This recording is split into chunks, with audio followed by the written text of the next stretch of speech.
Christian rock groups, they would make religious parodies of popular rock bands. So instead of In the End by Linkin Park, it was Corinthians. I kid you not. Hi guys, I'm Oscar and I play bass for the band Archers, and you are listening to the Chronicles of podcast.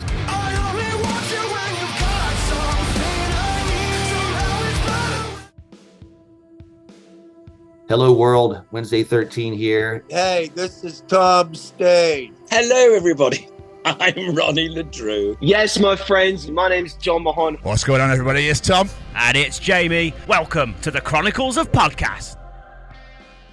Ladies and gentlemen, days and M's, this week we are back with a brand new interview. This week we're bringing the bass player of an incredible metalcore band who we think you'll love as much as we do.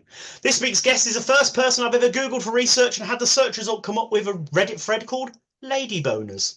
Make of that what you will. So make sure you're wide awake because your life will be better off with the temporary high you'll have after listening to this band as we bring you Oscar Porter for the Chronicles of Archers. Do we want to talk about this, or do we want to leave it alone? I'm gonna leave Reddit alone. Okay, that's fine. That sounds good. Do I bring this up? Yeah, I'm bringing it up. I'm putting it in the intro. Oh, Jesus. Oscar, how's your personal Monday been so far? What have you been doing with yourself today? I'm sorry? How's your personal Monday been? What have you been doing with yourself today? Oh man, we've so my morning started with a lot of coffee. Good. And then I went straight to the studio and I've been working on music all day long. Wow. Is that ready for the tour, or is that I can never tell. That's fine. That's absolutely fine. Oh, exciting. I love it. Yeah, yeah, that's what we do. We like to we don't really like doing a whole lot of rollout for when we're going to put out new music and stuff. We work on it behind. We like our preferred way of going about it is we work on it behind the scenes. We pick it apart, throw it away, build it back together, throw it away, build it back together, and then we come up with something that we think is really cool, and then we like to do a cold drop. And where it's like you give people like a couple of days notice that like, oh, this is gonna happen, and then you just drop it. Nice. You know, yeah, because like there's all kinds of ways. There's no one correct way to like release music, but that for us, that's how we like to do it. We like to get people just there it is right there, and like you don't get any warm up to it. It's just a cold drop. I like it's like the benefit. It's a benefit of modern music though, with like Spotify and things like that, because you can do that. You can just go, there you go, have a fucking song. Yeah. It's a lot of fun. We've been very, very blessed, especially with this last EP, the Temporary High EP, getting to work with Matt Good, responsible for everything that you know and love from Asking Alexandria and bands like them. That was huge highlight for us. So we got very, very blessed to be able to do that too. Incredible. So how we like to start these things, Oscar, is take it right back to the start. Days of young Master Porter, you could say. What did you want to be when you were growing up? Has it always been music for you, or something completely different, like train driver, actor? I don't know. Oh man, I wanted to be anything other than an awkward youth is what I wanted to be. No, that one, son. And then I fell in love with metal music, and of course that didn't help. Yeah, my dad taught me how to play drums when I was 10 years old. And then I really fell in love with music.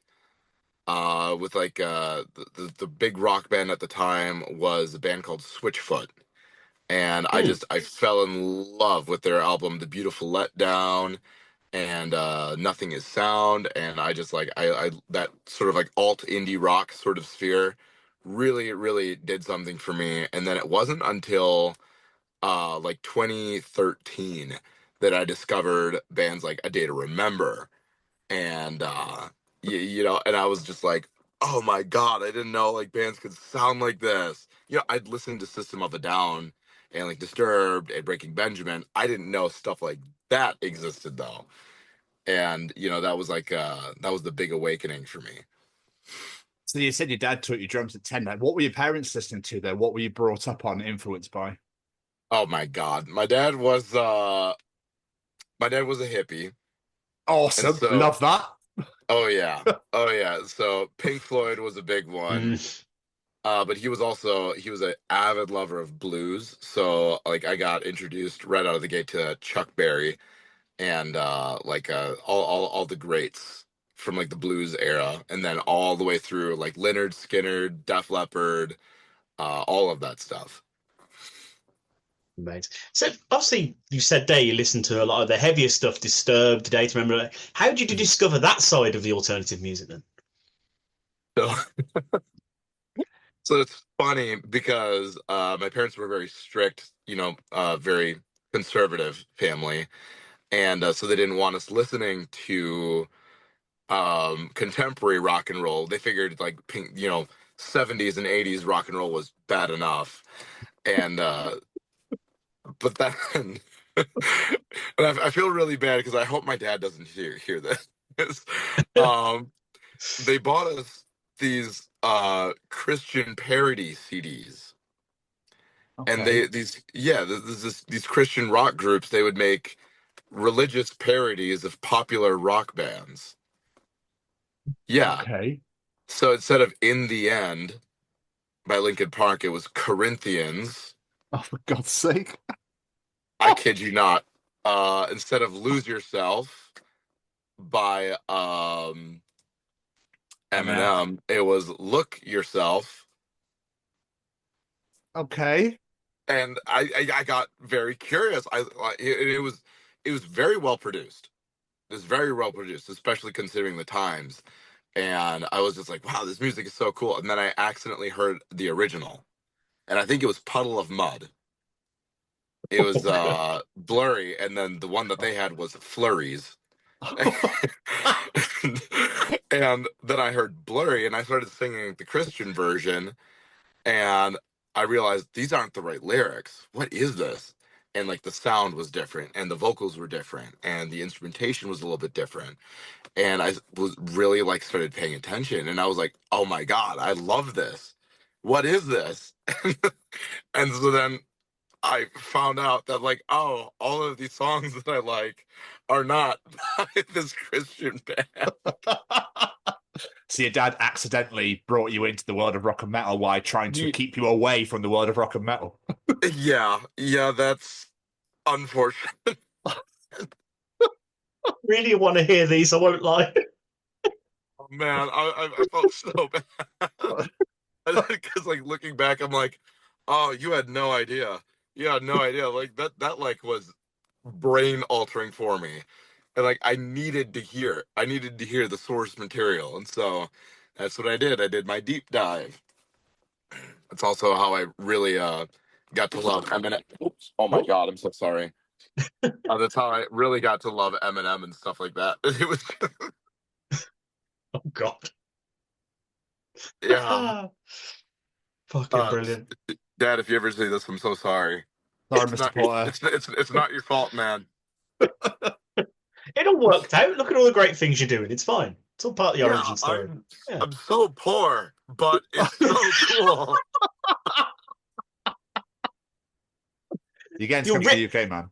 Yeah, you're rich in life experiences. It's fine. Yeah, man. I really love it. My favorite is showing up to a venue that you've been promoting for months. Been promoting a venue for a couple months now, and then you're like, "Hi, we're archers. We're here to play," and they go, "Who?" Oh. And I'm like, "Come on, man! Like, you know, we sold out your venue, dude. Like, I don't. What do you mean you don't know? Come on." Oh, that's disgusting. That's awful. I mean, it's all right. Like it's also like from what I've gathered, that also just doesn't really change. as time goes on. Fair. So, where did that love of playing the bass come from then? Obviously, you said you started learning drums at 10. Where did the bass come into it? Yeah. So originally I learned guitar because my brother expressed interest in that, and then he just never really followed through with it. So I learned guitar, and then by dint of learning guitar, I knew how to play bass. And then, my sister is actually my older sister. She's a bass player. And so my dad taught all of us. We all learned how to sing. We all learned how to play because of my dad. There's four of us, and yeah, and so I just would play her bass, or play guitar or play drums, as needed. Come from a very musical family, and then years later, the guitarist for Archers, he just like I'd been friends with him for a long time, and he was at the time I was working two jobs, and that's literally it. I had not shit going on. I was literally doing nothing but work, and he was like, "Hey, uh, Nathaniel Pulley and I we're putting a rock band together. Do you want to join?" And I said, "Sure." It was it was very not romantic. There wasn't like a big so I'd seen their band play live, and it was terrible. And I was like, yeah, why not? I could do with some terrible rock music. Let's do it. This band needs more Oscar. Yeah. I'm just like, oh, I could for sure make this worse. So when did you join Archers? I joined at the very end of 2018, but I'd been in previous projects with the singer, and I had known the guitarist for, oh my God, a long time. So, I mean, we had all been very well acquainted with each other for quite some time, and then it just happened to work out that they were looking to start doing touring, and they wanted to get out of state, and the current lineup that they had didn't really want to do that, and so they were looking for musicians who wanted to tour, and I was like, why not? Let's do it. I think what I find mind-blowing is people who join bands then don't want to do anything with it. They just want to play. Like, why would you join a band if you don't want to go on tour? Why would you join a band if you don't want to go and make music and tour the country, tour the world? Do you know what I mean? It doesn't make any sense. Yeah, I mean, like, so I don't think that there's any. I mean, I'm sure you know this too. Like, there's no right or wrong way to do music. Yeah. And if success to you is, you know what, I run my local bar scene, I play everywhere in my state or in the tri-state area, or maybe I just play my town, once every couple of months or once a week or whatever style, whatever frequency or infrequency, whatever is like, yeah, that's what I wanted, then that is your success. And, it's not touring for sure is not for everybody. It is a lot of time. It is a lot of work. You're hungry for a lot of it. Yeah. and then the 3 to 4 hours of sleep a day that you manage to cobble together suck. Oh man. But for pretty much from when doors open until end of night, it's like the coolest. For me, that's where I ascribe my success. Is like, that means that my band did it because people showed up, and we're in, I don't know, pick a place. Like, we've been all over the East Coast. We've been over West Coast. We've been throughout the entire United States. And this is our first time coming to the UK now. And, like, the fact that we were able to play anywhere, and somebody was like, hey, that music that you made, I want to come and see that. They could pick from 100,000 different bands, but they picked your band. I'm like, that's for me is my big win. That's what I needed to see, and that's not for everybody. Like, it's a very individual sort of like description of success, I guess. Yeah. That definitely put me in my place. Sorry, I was just no, I know what you mean. I know what you're saying. Now I feel like some people, they're like you say, they're happy just to play their local area. They're happy to play their state. That's for them is the win. They've done it. They've completed it. Like I can die happy now. I can go and live my life and have a family and whatever else. Do you know what I mean? Where some people's idea of it is, I want to take over the world. I want to tour the UK. I want to go to Europe. I want to go to Australia. I want to go here, here, and here. Do you know what I mean? So I never looked at it that way. Yeah, no, I mean, like, I definitely have an itchy foot, I guess you could say. I love being on tour. I love touring. I love seeing the world. I love going different places. I love meeting new people, and so that's why I like the hard touring lifestyle. That works great for me because I'm like, that's what I wanted. That's what I was looking to do, and it's awesome. Archers is getting to do it, and we're having a lot of really cool milestones with this band, and yeah, it's been a very interesting experience, especially watching it grow over the last couple of years. Because well, I'll let you go around if you if you have questions. I'm sorry. That's all good.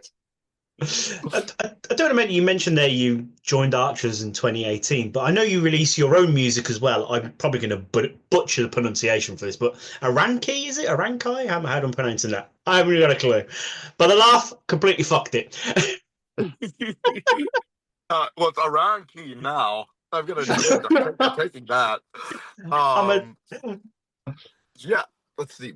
Balderdash, how do I do this and make this phone stay? Please, just obey me for once. Yeah. So yeah, my side project is Arankai. And completely fucked it. There we are.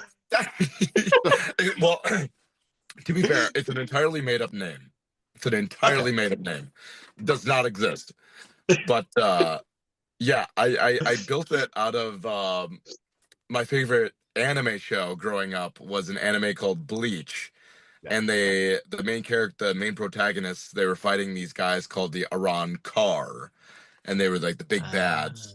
And so I was like, oh, that's cool. I'm gonna do that. But you can't do that because that's plagiarism. So no.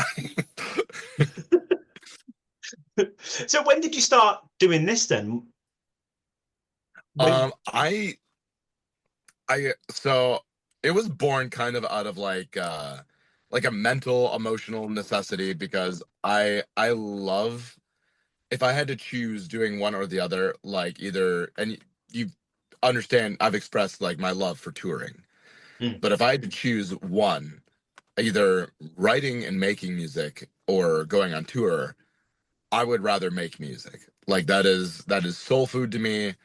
That's what I want to do. I love that so much. And I mean, with Archers, like we were only in the studio, once or twice a year. And I'm like, I'm going to go nuts. I need to be able to create more of this. Like, I love doing it. It's like an addiction. And so I figured out how to do that. I think it was in 2022. I got with a producer buddy of mine, and it was actually the same guy who was working with Archers, and I was like, hey man, I got this great idea. It's so stupid. The song is not going to do anything, but it's going to be awesome. And he was like, sure, why not? So I paid him too much money, and then he was very reasonable. He humored me. He greatly humored me. He had no reason to do that, but yeah, so I put out this song called Hangman, and I had a Villains edition, which was like an extended version with a really gnarly breakdown, and then I had the original, which was short and sweet. And it was this weird conglomeration of like dark rap. Then I had like a clean indie pop chorus, and then I had a synthwave breakdown, and then the extended version had like a super heavy breakdown. And I put it out, and I was like, I made something, and people liked it. And so I'm like, well, shit, I'm just gonna keep making more of it. And it eventually started paying me. It took a long time before I got like my first payout from that, and then I was like, wait, music can pay you? I didn't know that. And I actually got paid from it, and then I just kept doing it, and I kept writing, and I started coming up with like a storyline of what I wanted to do, and then I dropped my first. Ultimately, now we're in 2025, and I dropped my first album. So that was an experience. Does it all like blend in though? Do you blend it in with Archers as well? Like if you have, say, a riff or you have something, you go, it's not really working here, but it might work over in the Archers camp. Do you have that at all?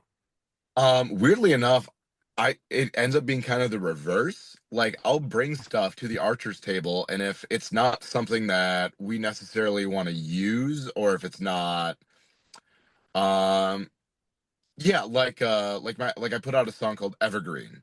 Yeah. And I'd written this cool, what I thought was a cool top line over the song, and I was like, hey, we should use this for Archers. And they were like, I don't know, that's just a little bit too dark. It's a little bit too heavy. We need something, and I'm like, oh man, but I really like this. I'm like, well, I mean, if we're not going to use it, then I'll use it. So I used it, and fans of Arankai, they really like it.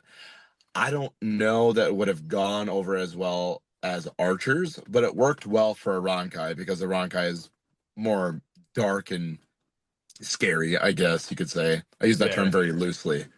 But yeah, that's usually how it works, is like I'll serve Archers first. And if Archers doesn't want to use an idea, then I'm like, all right, that's cool. Like I have another outlet to put it into if I'm really that attached to the idea. More often than not, though, I'm like, if Archers doesn't want to use it, I'm like, maybe I don't need to use it. Maybe it's not that big of a deal, Makes complete sense. The big thing with writing music is leave your ego at the door. Like, just because you think it's a great idea does not mean it's actually a great idea. And we've learned that. So when it comes to songwriting with Archers, does Nathaniel write all the lyrics, or is it like a band collaborative sort of thing where you all write it? Yeah, Nathaniel writes, I would say, about 90% of the lyrics now.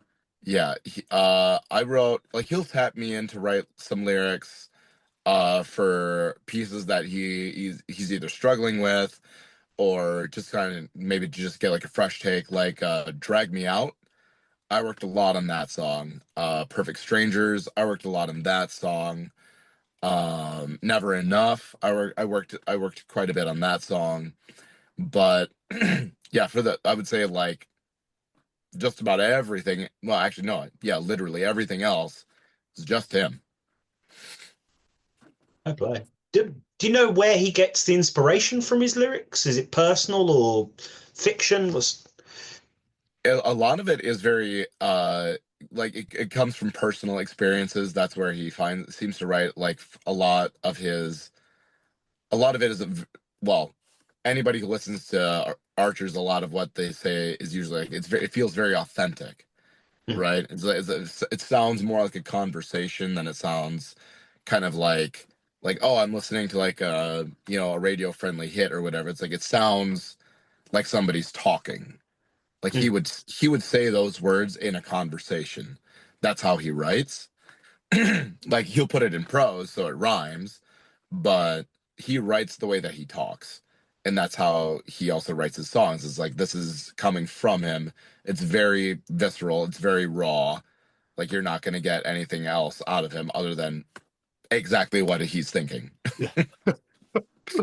which is awesome, which is very awesome, because like I feel like a lot of people now, they chase like there's a lot of pursuit for like the radio friendly market and being more or less, I wouldn't say disingenuous by any means, but trying to like fit a certain mold, with like how you approach music or how you write your lyrics or melodies, because I want it to be on this radio station, or I want it to chart, or I want to fit into this demographic. And it's like, that's cool, but if you're going to write all of your songs that way, then where's the story?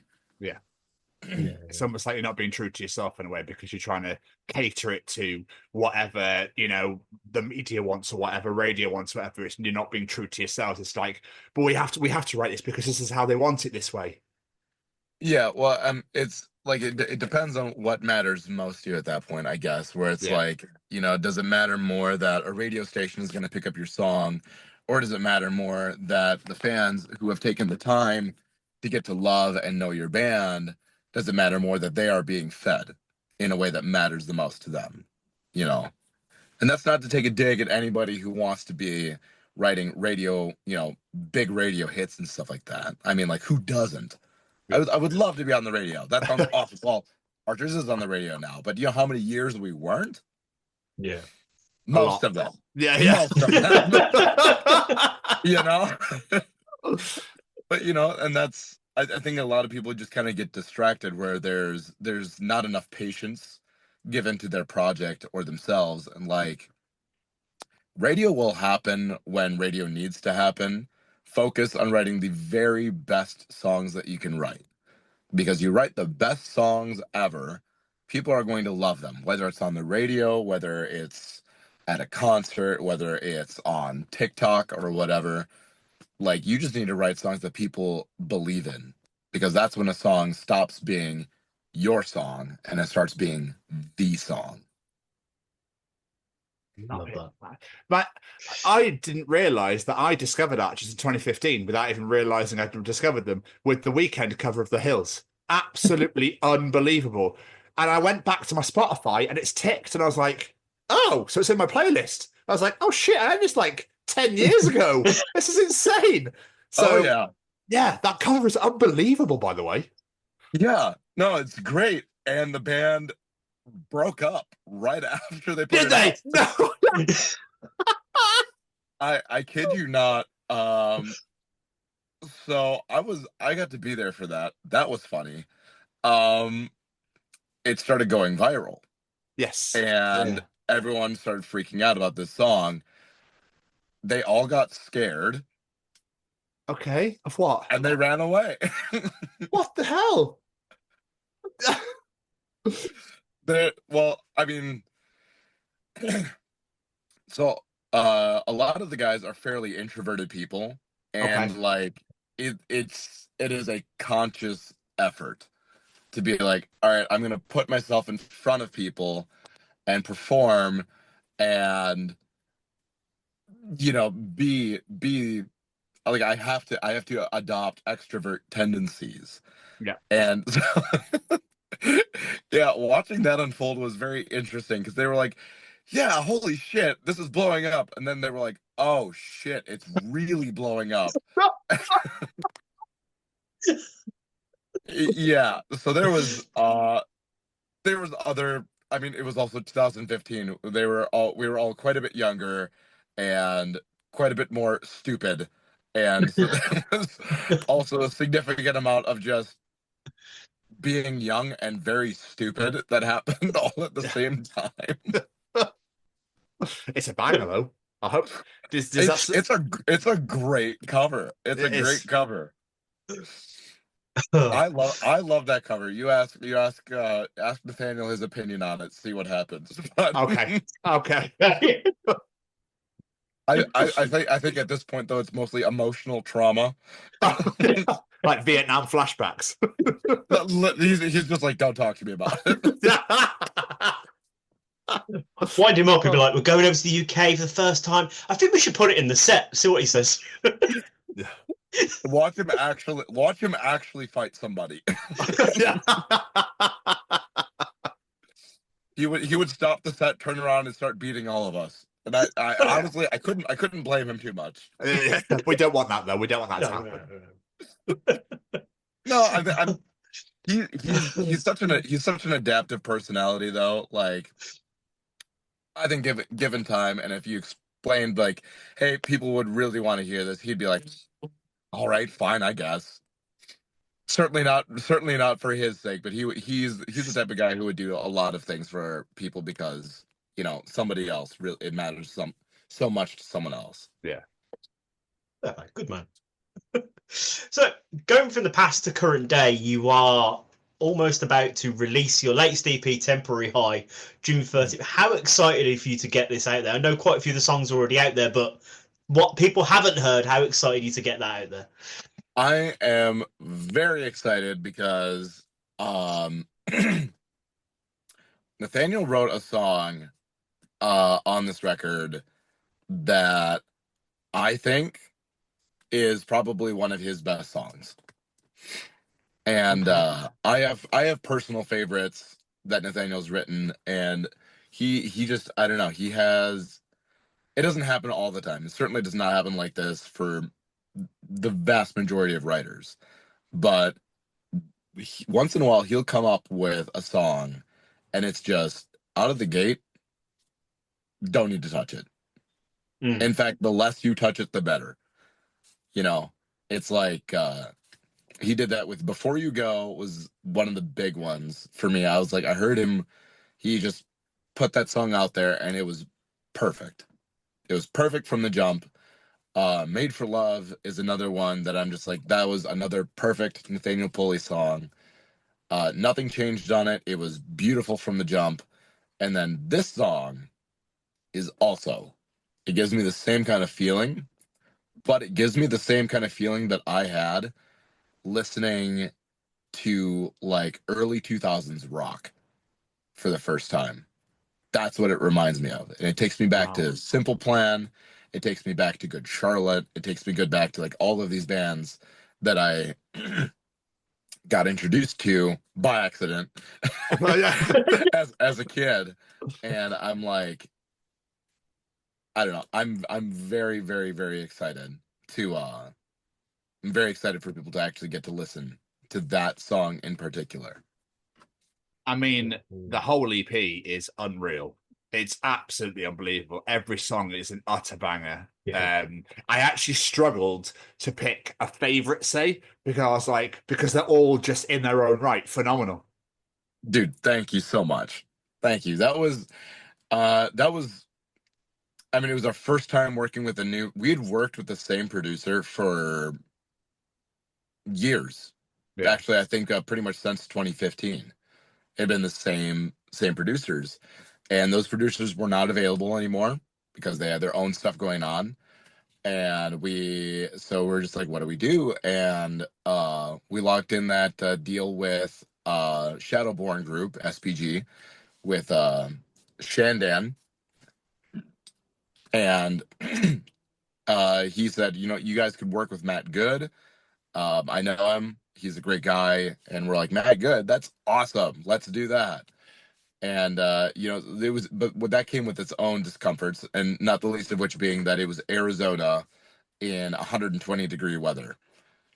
Oh. Yeah. Wow. Yeah, Arizona, I like the people. That state can kiss my ass. There should be no reason. Like, I'm like, how do you even have, like, wildlife? Yeah. That's how do you have wildlife? Like, I'm pretty sure I watched I'm pretty sure I watched a chicken become a fried chicken, like as it stood still too long and just deep fried in front of me. That was ungodly. But thank God for AC. That was incredible. But yeah, that was just learning a new personality and getting to work with a new person in literal hell. But yeah, it was definitely born out of a lot of struggle, and I don't know, it just the way that it sounds is very raw and very intense, and there's no like not that there's no, but there's very little production.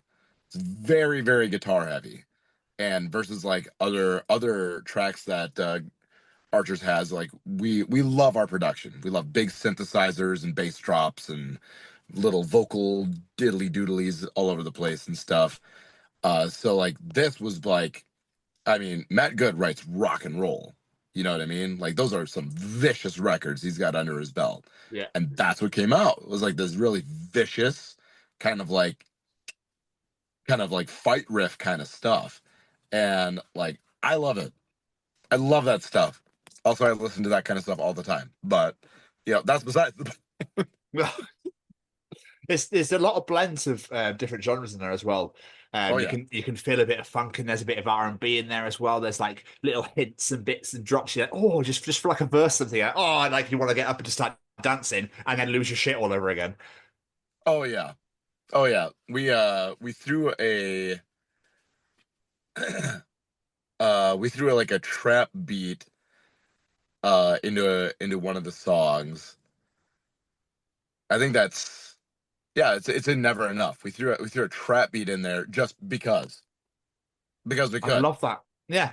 And I was because Matt was like, all right, cool, we got a rock song. How do we make it exciting? And that was kind of the name of the game. It's like, yeah, you can write a rock song. What's a rock song that you haven't heard though? You know what I mean? Oh, that's a challenge. Yeah, it's like, yeah, because every song's been written. So how are you gonna say this different than somebody else? And so that was the challenge. And then like another really cool thing about Nathaniel is like he has such a beautiful like if he was set into like an R&B or a pop band, it would just be you'd be like, yeah, obviously that's the guy that you would put in like I don't know, he sounds like Brendan Urie mixed with something else in like funk, right? And so, but he plays in metal, and so it's like having a singer who's that diverse means you can just kind of do whatever, and it's gonna sound like that. Yeah, you want to have this crazy fight riff, but he's gonna sing over it, so it's not gonna sound like a fight riff anymore. It's gonna sound like sassy, you know? Yes. Yeah, it's cool. I could gas up my boy all day. Big fan of his voice.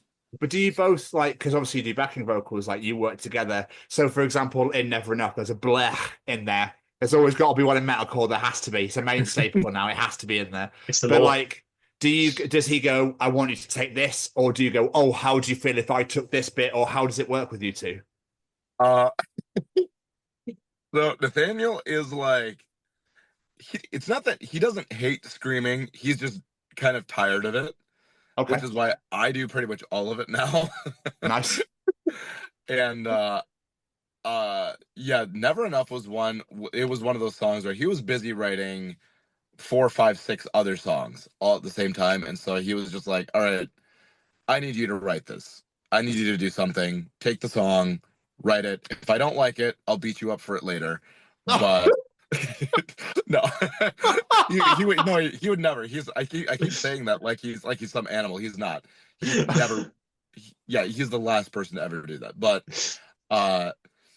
yeah. So I just kind of wrote what I thought was like a really cool top line, and I kind of fit it along with the narrative that we were going for, which was kind of like a breakup gone wrong. You know what I mean? Where like there's toxicity on both sides, and it's just like this downward spiral into, culminating in explosive behavior and stuff like that.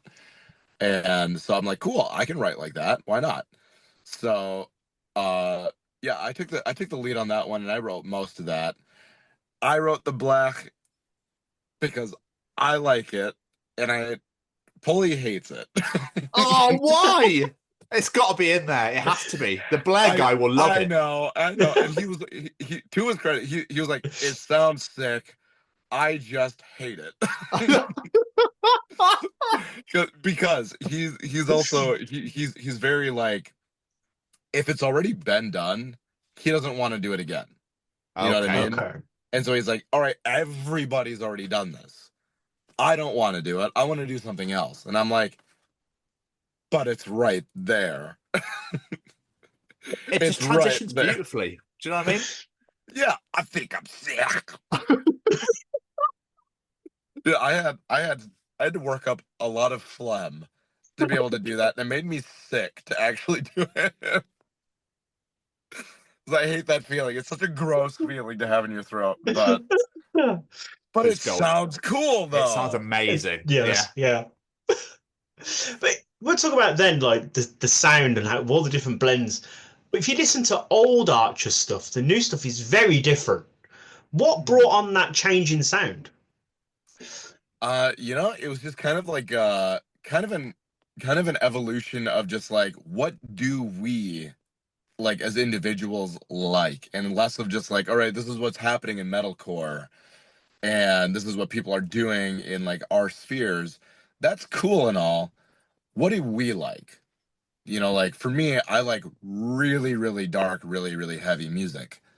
For Nathaniel, he likes folk music. He likes pop. He likes some, hip hop, but he's mostly like in the pop, funk, blues, not really blues, but like indie folk sort of stuff. He really loves that. And then our guitarist, he's like the definition of the hardcore kid. That's him. Okay. Yeah, so like every pop punk band you can imagine, that's him. Love that. Yeah, he's our favorite sad boy. We love him to pieces. But like that's also kind of like how he writes his riffs. They're all very like they all sound kind of like a little bit like a fight riff. Everything da da da da da, kind of like that that kind of stuff. And so we just kind of figured out like how do we take that and how do we like put it all together? And so we figured out on this kind of like cool algorithm of like we need a big open chorus because that's where we shine the most, and that's where we can let Pulley like really sing and belt his notes and give people a good taste of his voice. We need dynamic verses, so something really dark and heavy, or something a little bit more emotional and sad. Our guitarist. I'm so sorry, Ben. Please don't be mad at me. But yeah, it's very interesting. It just took a long time to kind of like figure out how to express that. And I mean, like, we're still working on it, but I'd have to say, like, I think it was around the time Bitter came out. That's when we really started being like, all right, this is what we should sound like. This is what an Archer's song sounds like. And there was always bits and pieces of it happening as we went along, but it's like that. I think that was like kind of like our big turning point with Bitter, and that's where we really started to take on more of our own sound. It's whatever caused that epiphany is a beautiful thing because, yeah, as we said before, your sound is incredible and it's unique to you, and it's fucking great. Thank you so much. We're very proud. Very proud of how far we've come. Very, very proud of this EP and all the work that went into it, and our drummer for being the big mastermind behind like the artwork and like why things look the way they do is because of our drummer. He's got a brilliant mind for that. And just I don't know. It's it might be the temporary high EP, but I'm going to be riding that high for a while. Oh, that was good. I like that. That was good. You like that one? Is that a good John's been practicing his marketing lines. I like that. Yeah, I'm so good at this. Please don't ever say that. That was. But looking at your back catalogue, I realise you've released loads of singles. You've released a few EPs, but is there ever a plan to do a full length, or are you just happy just dropping songs when you've got them? Like,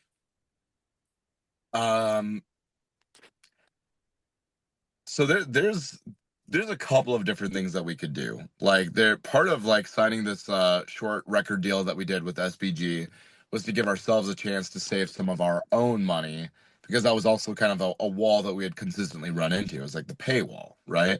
You only have a certain amount of money. Well, how many songs can you make with this much money? Plus, you need a music video. Plus, you need artwork. Plus, you need merch. Plus, you're going on tour. And there's like all these expenses that you have all the time. So, like, we signed this record deal to kind of like, so we could make music, number one, but number two, kind of give us a break and be like, now we can save some money. Now we've got enough money on ourselves. What do we want to do with it? Do we want to go in and write a full length? Do we want to keep doing EPs? And we're not really sure what we want to do with it yet. We're always working on new music. That's, just part of like what you do, and you eat, sleep, and breathe this thing. That's what you do all the time. All the time. But I don't see it in my dreams at all. Um the beauty with writing an EP, at least as the way that I look at it, is like you can tell a short story quickly, and then you can move on to a new story. So it's like every year, if you wanted to put out an EP, you could, and there would be no overlap, because it's like, oh, well, it's like 5 to 6 or 7 songs, and you can tell a story. People get that chance to digest it, but it's small enough where they can be like, wow, I really loved that, but I can also move on and I'm ready for the next thing. So like, there's all kinds of ways that you could slice it. The next thing that we want to do, though, I think we would like to work towards something a little bit longer form. I don't know, though, because we're very busy. But obviously, Temporary High comes out June 13th, just as you embark over here to Europe and the UK on a massive tour, playing festival shows. You're playing the Download Festival on the Sunday, the 15th, here in the UK. Like, how excited are you to come over here for the first time ever?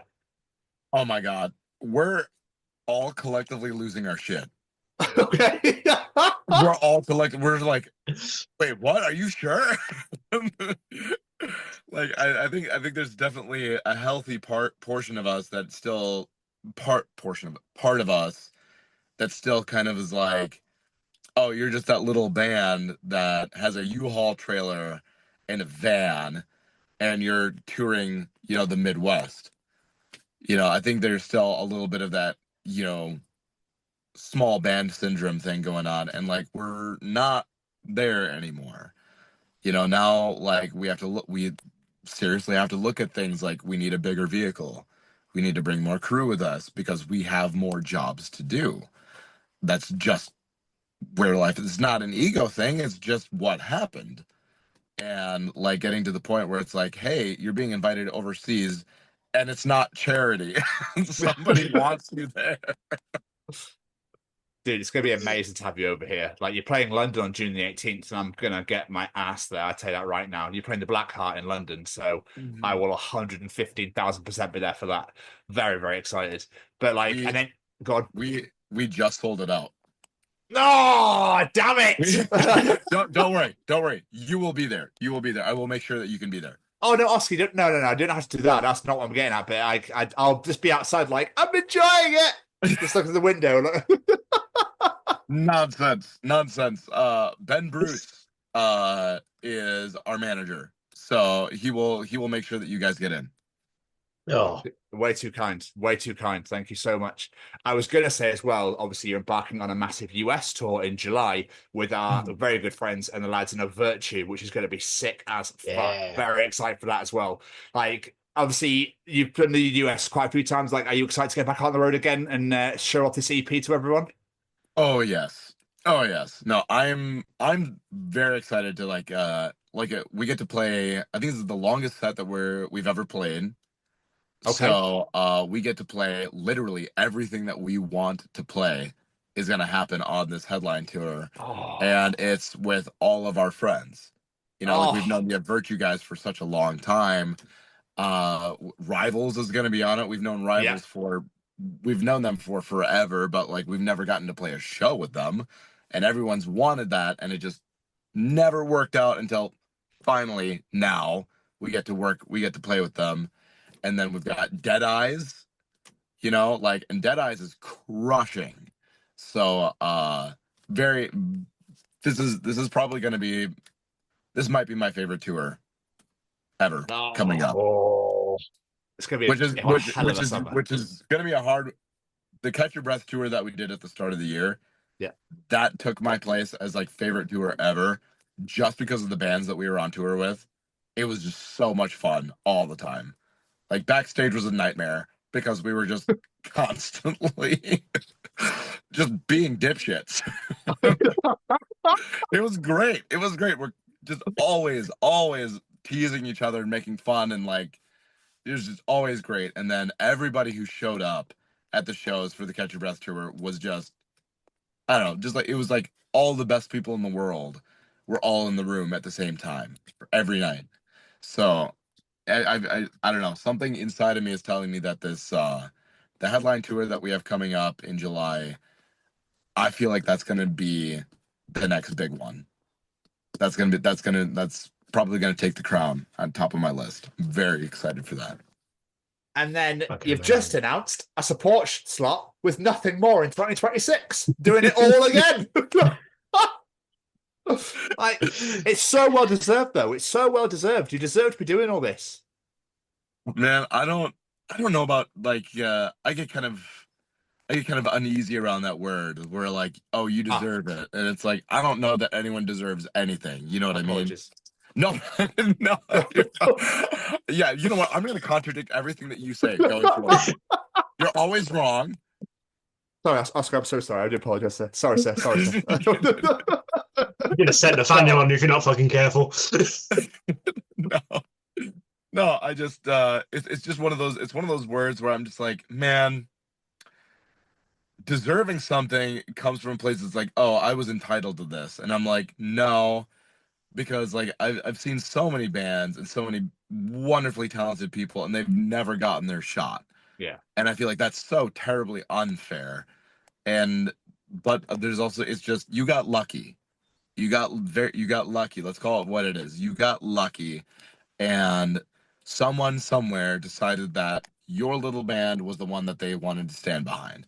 Out of all the bands that they could have picked from, they chose yours. So you got lucky, and people decided to believe in you, and it is on you to respect that, and you will comport yourself in a manner befitting that kind of an honor. So like it is truly an honor, and we're all very, very grateful to be at this point. Phenomenal. Absolutely phenomenal. I love your mindset. I love your positivity, your excitement for doing this. It's really infectious. Like, it's fucking great. Oh man, I've only got 3 brain cells in my head. Yeah, I'm excited. And they're all fighting for last place. It's easy to be excited when you're this dumb. Stop it, you. Don't be too hard on yourself. They had to take away 2 strings off of my guitar because I was too dumb for it. It's all right. I know where I'm at.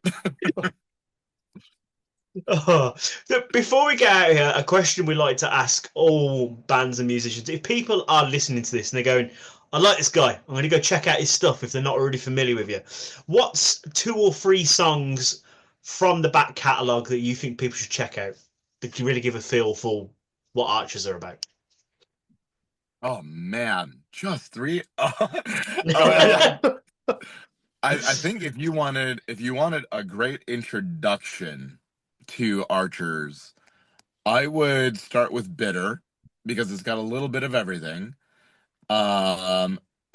If you wanted something a little bit more groovy, I would say This Sober. And then if you wanted something to fight God to, I would say Better Off. Oh, that chorus. Superb. Sorry. In fact, while we've got you here, why not promote everything? What's 2 or 3? Fuck, I'm gonna fuck it again, aren't I? Aronkai? Aronkai, yeah. Yes. What's 2 or 3 of those songs you'd recommend people to get a feel for what you do?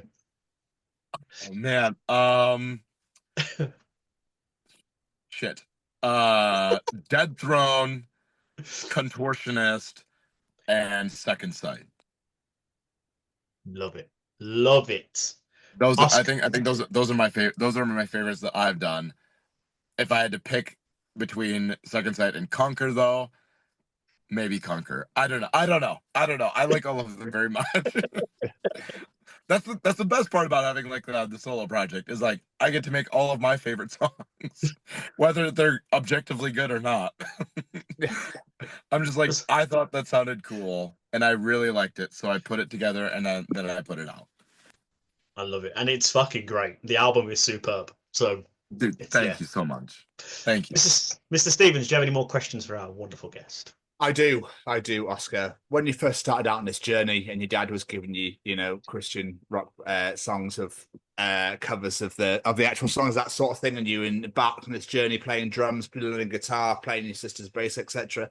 Did you ever think this is where you'd be today? Not a chance. Not a chance. I think by the time I was about 15, I was like, man, I would give anything to be in a rock band. And I wanted that so bad. And by the time I turned 21, I'd been in and out of bands and stuff, and it just like nothing was really working. So I just kind of like I didn't put music. I could never put music on the back burner. I love music. So I just kind of, I'm like, maybe that's not for me. Maybe I can just play my guitar, and like maybe I'll just fiddle around with stuff at home, and like maybe I'll find some buddies to play with like once in a while. And I kind of just like let that dream go, and I was okay with letting it go. I mourned it, but then I was like, it's okay, because I have a life to live, and there's people to meet, places to go, things to do, and being hung up on something that you're not, getting right now is basically just wasting your time. You're burning your life by grieving a thing that hasn't happened yet. So I'm like, I'm gonna let that go for now. And then when my number got punched and Ben hit me up and he said, "Hey man, are you bored?" I was like, "Yeah, I'm bored. Let's go." Oh, incredible. Fucking love it. Yeah, so I mean, like, the best things happen in life because you're not looking for it. Yeah, it's exactly what they say. Absolutely. Very wise man. Indeed. Oh, yeah, that's me. Oh, Oscar, where can people find you and the band out in the world? Plug social medias, websites, whatever it may be. Best place for us is TikTok and Instagram. You can find us at Archers Band on TikTok, Archers US on Instagram. You can find a Ronkai. You don't want to find a Ronkai. If you want to see Oscar put his feet on mirrors, yes, you do. Oh, Jesus. Oh, don't look at that. Just listen to the music. I promise it's so much better than that. Just don't look at the social media. Don't let it ruin it for you. Listen, man, I gotta eat. You gotta God only knows that being in a rock band doesn't pay you shit. You got to feed those Reddit forums. It's fine. We get it. I'm gonna need therapy. Oscar, this has been so much fun. Thank you so much for taking time out chatting with us today. It really means the world. Oh man, I was very excited. I was very excited, and Bruce was just like, "Hey man, like, you should talk to somebody out here. Like, you guys are going to be in England. You should talk to someone." And I'm like, "Yeah, man, let's do it. That's what Pulley's for." And he's like, "No, man, you need to talk to somebody." I'm like, "Oh shit. All right. Well, here we go." I'm like, sorry in advance. I'm not great at this. I mean, it's been absolutely unbelievable. It's been so much fun chatting to you, getting to know you for the last hour. We just really appreciate your time. I know how busy you are and everything, so thank you so much.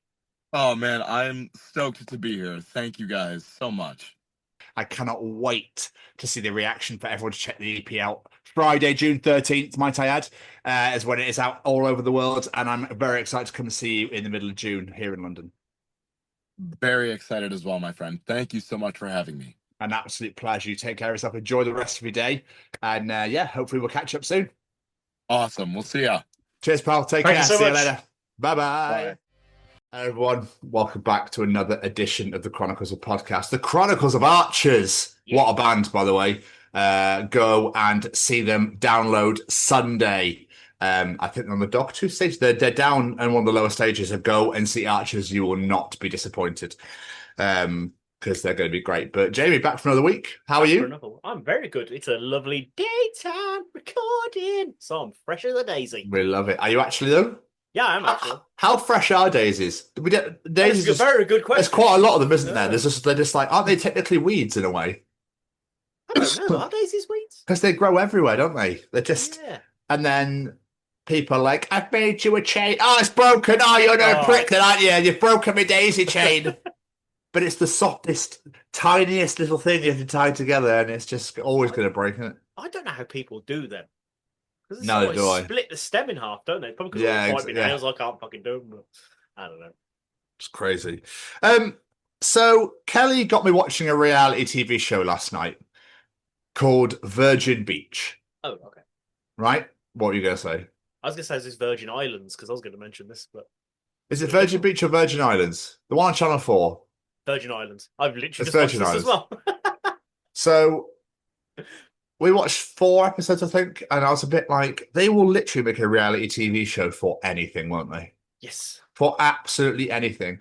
But I mean, I kind of didn't get it to begin with. I was a bit like, actually, this is kind of nice because it's getting people in touch with who they are, and they're finding out who they are, and they're, you know, some of them obviously are coming out as gay or coming out as, you know, non-binary and that sort of stuff. And it's like, this is really cool. So that for that part of it, I was like, this is actually quite amazing for those people to actually go, oh shit, it's not because this, it's because of that. Mm-hmm. Do you know what I mean? And it's getting people come from their bodies and come from their skin, and it's amazing. For that side of it was amazing. It did feel a little weird at points where it's like, do you want to get naked? And you're like, I don't know you. Oh, you're a therapist, are you? Like that's like, yeah. It's just a bit like, it's like, here's my dick. What do you think of that? Like, just I don't know. It's just a bit weird in other parts. This is the vaginal opening. Yeah. So as it's sat, you know, spread eagled. So this is the clitoris here. So basically, if you just move that up and have a little plate, like, yeah. So it was really cool in some parts. They're really like, really? In others. Yeah. This is that thing. I've literally finished watching it myself last night. I was going to mention this later, but let's bring it up now. I watched it because I saw a couple of clips on TikTok and was like, is this satire? Like, I was really intrigued. I was like, I want to see what it's about. And I expected this to be just utter mentalness, but it's really nice. Like you say, like these people have gone on there, fair fucks to them. They've gone, do you know what? The world sees me. I don't care. This is who I am. And people are going to watch that in that similar situation and go, do you know what? If they can do it, I can do it. And find these people, discover themselves and stuff like that. It's like, it's a bit weird because I've never been in part of this experience, but it's a really nice program. I went in thinking this will be a laugh, and I came out of it going, this is lovely. I really hope the best for these people. Yeah. But then it got me thinking, there literally is a reality TV show for fucking everything. Yes. Oh, yeah. 100%. Too hot to handle.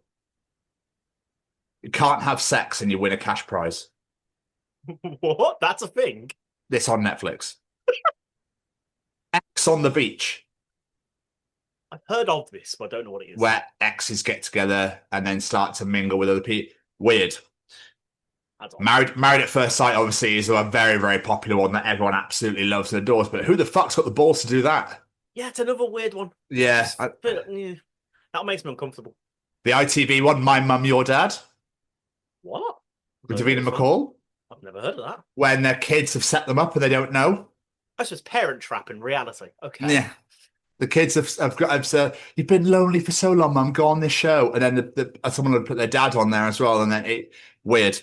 Yeah, I'm not a fan of them sort of things. Obviously, a more up-to-date one is The Circle, where everybody fucking can pretend and catfish, or they can actually be themselves on a social media thing, but you don't know who else is in that house. Okay. That's another one. This one really fucking blew my mind. I was like, really? For a cooking show, best leftovers ever. Sorry, where they have to take people's leftovers and make them into a brand spanking new Michelin meal. The fuck? It's getting out of hand. It's getting out of hand. Obviously, your favourite, Bake Off. I love Bake Off. And then finally, I came across MILF Manor. Okay? Do you want to know what MILF fucking Manor is? And I think this is... I can't believe this is an actual thing. I could probably guess, but please tell me. Go on. What do you reckon it is? I want to know what you think. I'm just imagining it's a load of hot older ladies in some big house. Close. Close, okay. From cities all across the country, 8 confident and strong-minded women leave home for the chance to find love at a paradise destination. They might be older than the average dating show contestants, but these women are not out of practice, ranging from 40 to 60 years young. This vibrant group begins their unique life experiences to the game. They have decades of dating experience and will use it to find a lasting connection with men half their age. But nothing could prepare them for the jaw-dropping surprise that greets them at the front door. Do you want to know who the men are? Fucking right, I want to know who the jaw-dropping surprise All is. their sons. What? Yes. So every MILF that goes to this manor, the guys are the kids of all the MILFs. Yeah, that's a thing, Jamie. That's a thing. That's That a is thing.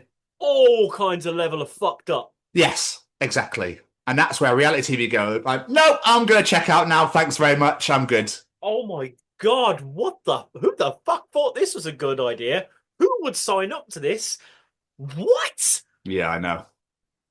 I thought seeing the secret lives of Mormon wives every time I log into Disney Plus was weird. That got fucking topped. Oh, I saw that advert for that yesterday. I was like, there were literally... Anybody will do anything to get famous now, won't they? Anyone will do anything to get on TV. Anything. Fucking MILF. That's blown my mind. Yeah, that's an actual thing. That's fucked up. What was it Olivia was watching the other day? Oh my God, what? No. It's... I was gonna... She was watching MILF Manor. No. Yeah. What about MILF Manor? What was my 7-year-old child watching yesterday? I realised probably could have segued that better. Yeah, definitely. You're about Bake Off. She was watching a baking show. I wish I could remember the name. The baking show mixed with robotics. And they've basically got to engineer things out of cake. And then they have to do a lot of stress tests at the end to make sure they work. I was like, what the... This is the most Americanized shit There's I've a ever spaghetti seen. one, isn't there? There's a spaghetti one, isn't there, as well, where you've got to you've got to build stuff out of spaghetti, then you've got to put weights on the bottom of it, and it's got to hold or something as well. Yeah, dude. What was my daughter watching? Backdoor Sluts 9? Fuck! Yeah, probably could have segued that better. Yeah, 100%. It's where you got to put a cucumber in your asshole while sucking on a cucumber at the same time, down your fucking gullet as a deep throat, and you've got to survive. But that's how I breathe. Don't give a fuck. Oh, okay.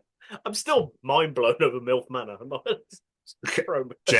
Becky, get a go to search history later. I'm really intrigued, as Jamie says all the time. Really intrigued by what this could be. Really? You're picking on me now for using the word intrigued. LimeWire. Anything. It's probably a LimeWire idea. Okay. Oh, this song by Disturbed, Korn, AC/DC, Static X, Linkin Park, Limp Bizkit, Papa Roach, and Good Charlotte sounds absolutely amazing. MILF Manor, what the fuck's that? Download every season. Yeah, 100%. Yeah. Oh, I'm loving Darcy and Joe's relationship. Like their mother and son. Oh, fuck, I love a bit of that anyway. It's fine. What's worrying is there probably is Facebook groups of people saying shit like that for this show. Yeah, probably. 100%. It's fun. I just want to be famous. I'll fuck me old mum if I have to. Let's find the creator of the show to get them on here and be like, why? First question, why? Do you reckon? I really hope they haven't done this. There's a challenge where they don't know who they're with, and then they try and pair up the mother and son. They must do. There must be something where they think it's hilarious for ratings. That's like sit in the dark or back to back or something. Yeah, there's a date with the dark one as well. Obviously, Love Is Blind is another one. Oh, yeah, There's so fucking many. It distorts from the real world. I feel, and it's like Big Brother obviously is an original and that sort of thing, and people love that. I'm a Celebrity is a bit of a, with the more for the celebrities as well. There's more of an original, but it's really, they need to calm the fuck down. I sometimes feel that they throw shit in to go, we'll let people get distracted by Love Island, say, I think that's coming back soon. We'll let people get distracted by that shit, and then we'll just fuck them over in the politics world, the actual real world, where they're not paying attention because they're too busy watching Zach and Isaac and Latifah getting fucked in the ass with each other. You know what I mean? Like that sort of thing. Like, 1 + 1 is 11. Oh, God's sake. Yes, Candice. Yes, it is. You know what I mean? That's the sort of level of education of people they put on there because they have 40 million followers on Instagram, but they're, Brain dead. Yeah. yeah. The dating ones make me more uncomfortable than any of them. What's that? It's the sun, Patricia. What's it? What's it do? Like, fucking hell. Oh, what a weird and wonderful world we live in. Sorry, what were you saying? I'll be honest, I've completely forgotten what I was saying. Okay, that's fine. Where's time for Callum's Treachings? No. Do you want to know something? Callum will be able to tell you in Callum's Treachings. Is cereal soup? Ooh. Callum is back to treat. You know how it works. Jamie, what is Callum treating us this week? We're pretty lucky that an inside of the body itch isn't a thing. Oh my god! Like, oh, do you know what I hate more? Is when it's an itch you can't get to, and then when you do get to it, you can't get rid of it. Oh, does my fucking head in. I get that a lot when I'm tired. So you're at work and it's the top of your foot or your bottom of your foot, and you've got shoes on, but you're at work, so there's nothing you can do about it. And you go like, whoever you're dealing with disappears, whatever. Then you go, scratch, sock on, shoe on, tie up. Let's get back to work. La la. You are fucking joking me, aren't you? I've just had a go at you, bastard. Why are you back? I'm getting itchy now talking about this. Yeah, so I mean, or someone goes, I feel like I've got spiders all over me. And then you go, shut the fuck up, love. Like, could you mind? Like, because it's me. Yeah, you start scratching yourself. I hate it. The worst ones are, like you say, the ones that you can't get to because of where you are. The amount of time if I get my foot, I start like rubbing my foot on my other shoe, and then I'll be kicking myself in the foot like, fuck off.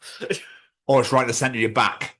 Or for us blokes, your bollocks when you're in public. Oh, that's a nightmare. Yeah. Yeah, that's a horrible one. Just do a bit of keyhole surgery, don't mind me. But yeah, so it's always because your balls will only ever itch when you're around loads of other people. Yeah. Never when you're on your own. Yeah. Oh, 100%. And don't like you say the ones that are just persistent. The amount of times I'll sit there on the night and I'll get like an itchy leg. And then 2 seconds later, again and again. And the wife's just like, will you fucking stop riffing? I wonder, riffing? Maybe that's a Brummie term. No, never heard that. What does riffing mean? What's that mean? Riffing, scratching. Oh, no. Riffing to me is like that's riff. I know. It's to start riffing on your leg.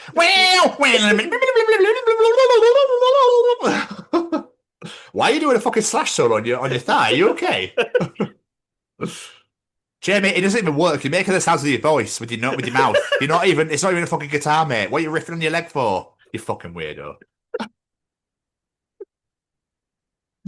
Must be a Brummie saying then, okay. I say that because we get itchy balls. I wonder if ladies get itchy. I wonder if they go like, I've got itchy flaps. I mean, or something like. Do you know what I mean? Like, is that a thing? Kelly's probably going to tell me. Like, surely you've never heard of it. I've never heard ladies go like, just have a good old scratch. Do you want to have a scratch down? Like, is that a thing? Might hurt themselves. I don't know. You can tell we don't squeeze have them one. together and rub. Oh, that's lovely. Like we do. You get the ball suckers go like have a rub. You go, oh, that's better. pinch the sack and have a little. That's lovely. That is. It's so to a lot of women have much more decorum than us men, though. So they probably just don't say anything. Yeah. I've never heard a woman turn around and go, "Oh, I got a right itchy arsehole," but I've heard many men say that in my life. So. Yeah. Well, yeah. We're just slobs, gross, aren't we? we? Yeah. We're just disgusting. We are the people of Love Island. That's who we are. Because you imagine having an itch inside. Like, how would you be like? Oh, yeah, that's what we were talking about. I remember now. No thanks. That would drive me clinically insane. Do you reckon people start smashing their head into the walls and stuff and like just rubbing themselves against like a doorknob or something? Yeah. My brain's itchy. Oh, my chest, my fucking chest. I can't get to it. I've got an itchy rib. Itchy fucking rib. I can't get there. Oh, what would you... Bet me some people like getting a back scratch, like, go down me gully. Oh. So you're here for your endoscopy? Yeah, I can't fucking wait for it, mate. Can you just move to the left a little bit? I got a right itch down there. Oh, right at the bottom of my esophagus.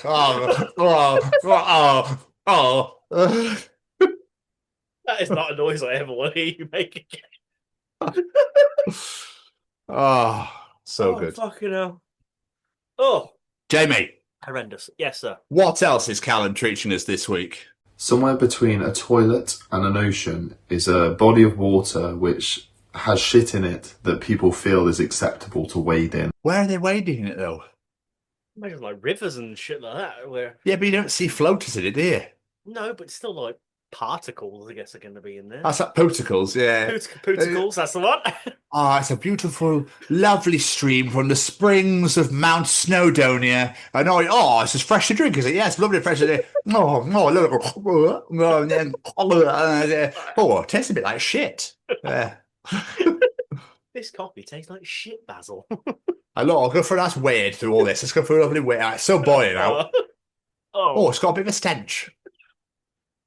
I don't get people to do that though. It's just like, it's like at quarries or in rivers. It's like, don't play in the water. And then next day it's like, so-and-so died, age 15. And it's like, we didn't know we couldn't go in. And there's fucking signs everywhere. Yeah.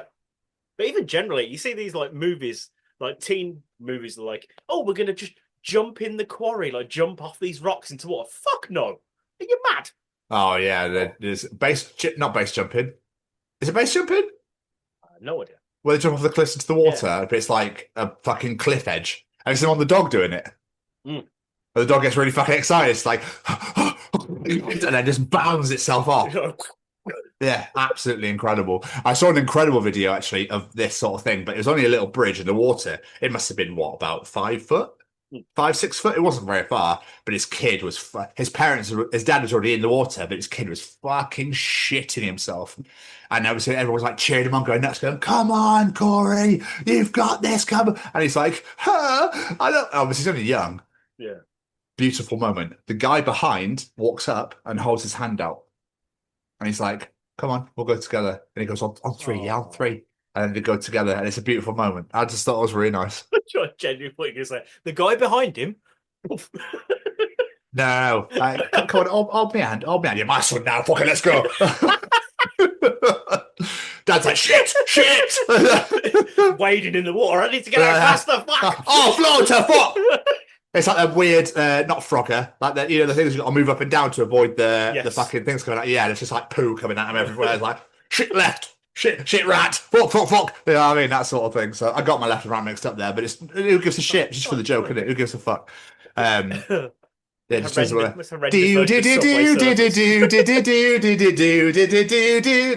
and he rings them coin like it becomes a game show. So he's like, "What the fuck? I just want to get my son back. What am I in a game show for?" Someone listening to this be like, fuck Subway Surfers. I got a new game for you. Yeah. Unbelievable. But yes, it's weird how you don't see the logs or the urine fly through water ever. No, you don't really. So it's got to be a filter somewhere. Like a giant sieve that just stops all being. All that just goes to the sewers, mate. No one goes to the sewers, do they? It's probably where it goes to the sewers, and they filter the water through this. I don't fucking know. There's probably a very good reason for it, but for this, it's funny. I'm not a watertrician, so I haven't got a clue. I don't even know if that's the word, but it sounds. It's not a word. Oh, thanks, mate. I was expecting a laugh more there. Oh, how genius of you! No, it wasn't genius. It was meant to be fucking stupid. Like it. Sounds good. A watermetrician. No, not really. A water idiot. Anyway, I like looking at water. I should know someone decades ago who worked for Severn Trent who did the water factory stuff and had to make sure it stayed clean and no poo or unnecessary harmful bodies got into it. Interesting job to get into. I found oil about a year and a half out of date downstairs last week, and I just poured it into the sink. I poured it into the drain. Just went, that'll do, I guess. I don't know. No? You're not supposed to pour oil down the sink, are you? Not the sink in Melon. The drain outside. Oh, the drain outside. Okay. I got it wrong. That's what I said. Oh, no, not the sink. I did it into the drain outside. I went to the big fucking sewer drain outside. I just went, I guess that'll do. Pretty sure, if I'm honest. It was April 2024. I was like, no one's going to fucking use that. No, I'm not really sure. It gone like really clear and water is awful. I don't really use oil, but when I did, I normally. For some reason, there's like 10 bottles downstairs. No fucking what? No idea why. So I suppose if you're going to rent your house out and sublet and tax dodge, I suppose people's going to leave all their shit here and no one gives a fuck anyway. So yeah. Anyway, Jamie, and finally, what else is Callum teaching us this week? When you're young, weekends are for fun. When you're older, weekends are for recovery. Yeah, still going to work half the time. Yeah. Yes, that as well. I mean, recovery, obviously, in the sense that people either have children or will go out and get absolutely hammered on a Friday or a Saturday. But yeah, weekends for me are life admin, I suppose, adult admin shit. Yeah, I was going to say, if I'm not working, it's normal family, admin, general bollocks, catching up on what needs to be done that you couldn't do in the week. Yeah. So obviously yesterday I packed my room up with Kelly. We did loads of it. We watched a few shows, that sort of thing. And then today we've had a meeting. We've got to record this show. I've got to get my beard cut. Then I've got to go to work to go pick some boxes up, to come back to pack some stuff I saw on Vinted, to go and post them. And then I'm going to sit and finish Double or Nothing. Like, do you know what I mean? It's just like, fuck's sake. This morning I've dropped the kid to school, gone to the doctor's, gone to the post office, come home, had that meeting, now we're recording. And after I do some editing, I'm like... Everything okay? Yeah. Oh. Yeah, just a general. Whenever I'm in doctors, I'm like, No, all good. All good. Okay. Although it was a little bit scary. No, only bit is basically I went for a blood test. But I had blood test a couple of weeks ago, and there was like something in my liver was a bit high. So they're like, in a couple of weeks, come back, we'll reevaluate it. Okay. So I was talking to the nurse and she was doing it. I went, yeah, I'm just... So apparently someone was high last time. She went, yeah, they just want to rule out hepatitis. I was like, come again? Oh, thanks, love. Can you not say that so nonchalantly next time, please? So we're just going to remove some blood from your arm, so please put your pants down so we check your ass. What? Look, calm down. Wow. I mean, obviously, well, there we are. Yeah. Well, hopefully the camera will out. Well, fingers crossed. Fucking scary. Thanks for sharing. Hope you're okay. So do I. Jesus. Fucking hell. But yeah, literally my weekends consist of working, and then what haven't I done over the week because I've been working so much on recording that I need to get done, washing, that sort of thing. So it's family time for me. Taking Olivia to ballroom dance lessons and ballroom dance. Yeah, Olivia does ballroom dance. Why? She watched Strictly and decided she wanted to do it. Okay. I mean, yeah, that's a way of supporting your kids, mate. I mean, to be fair.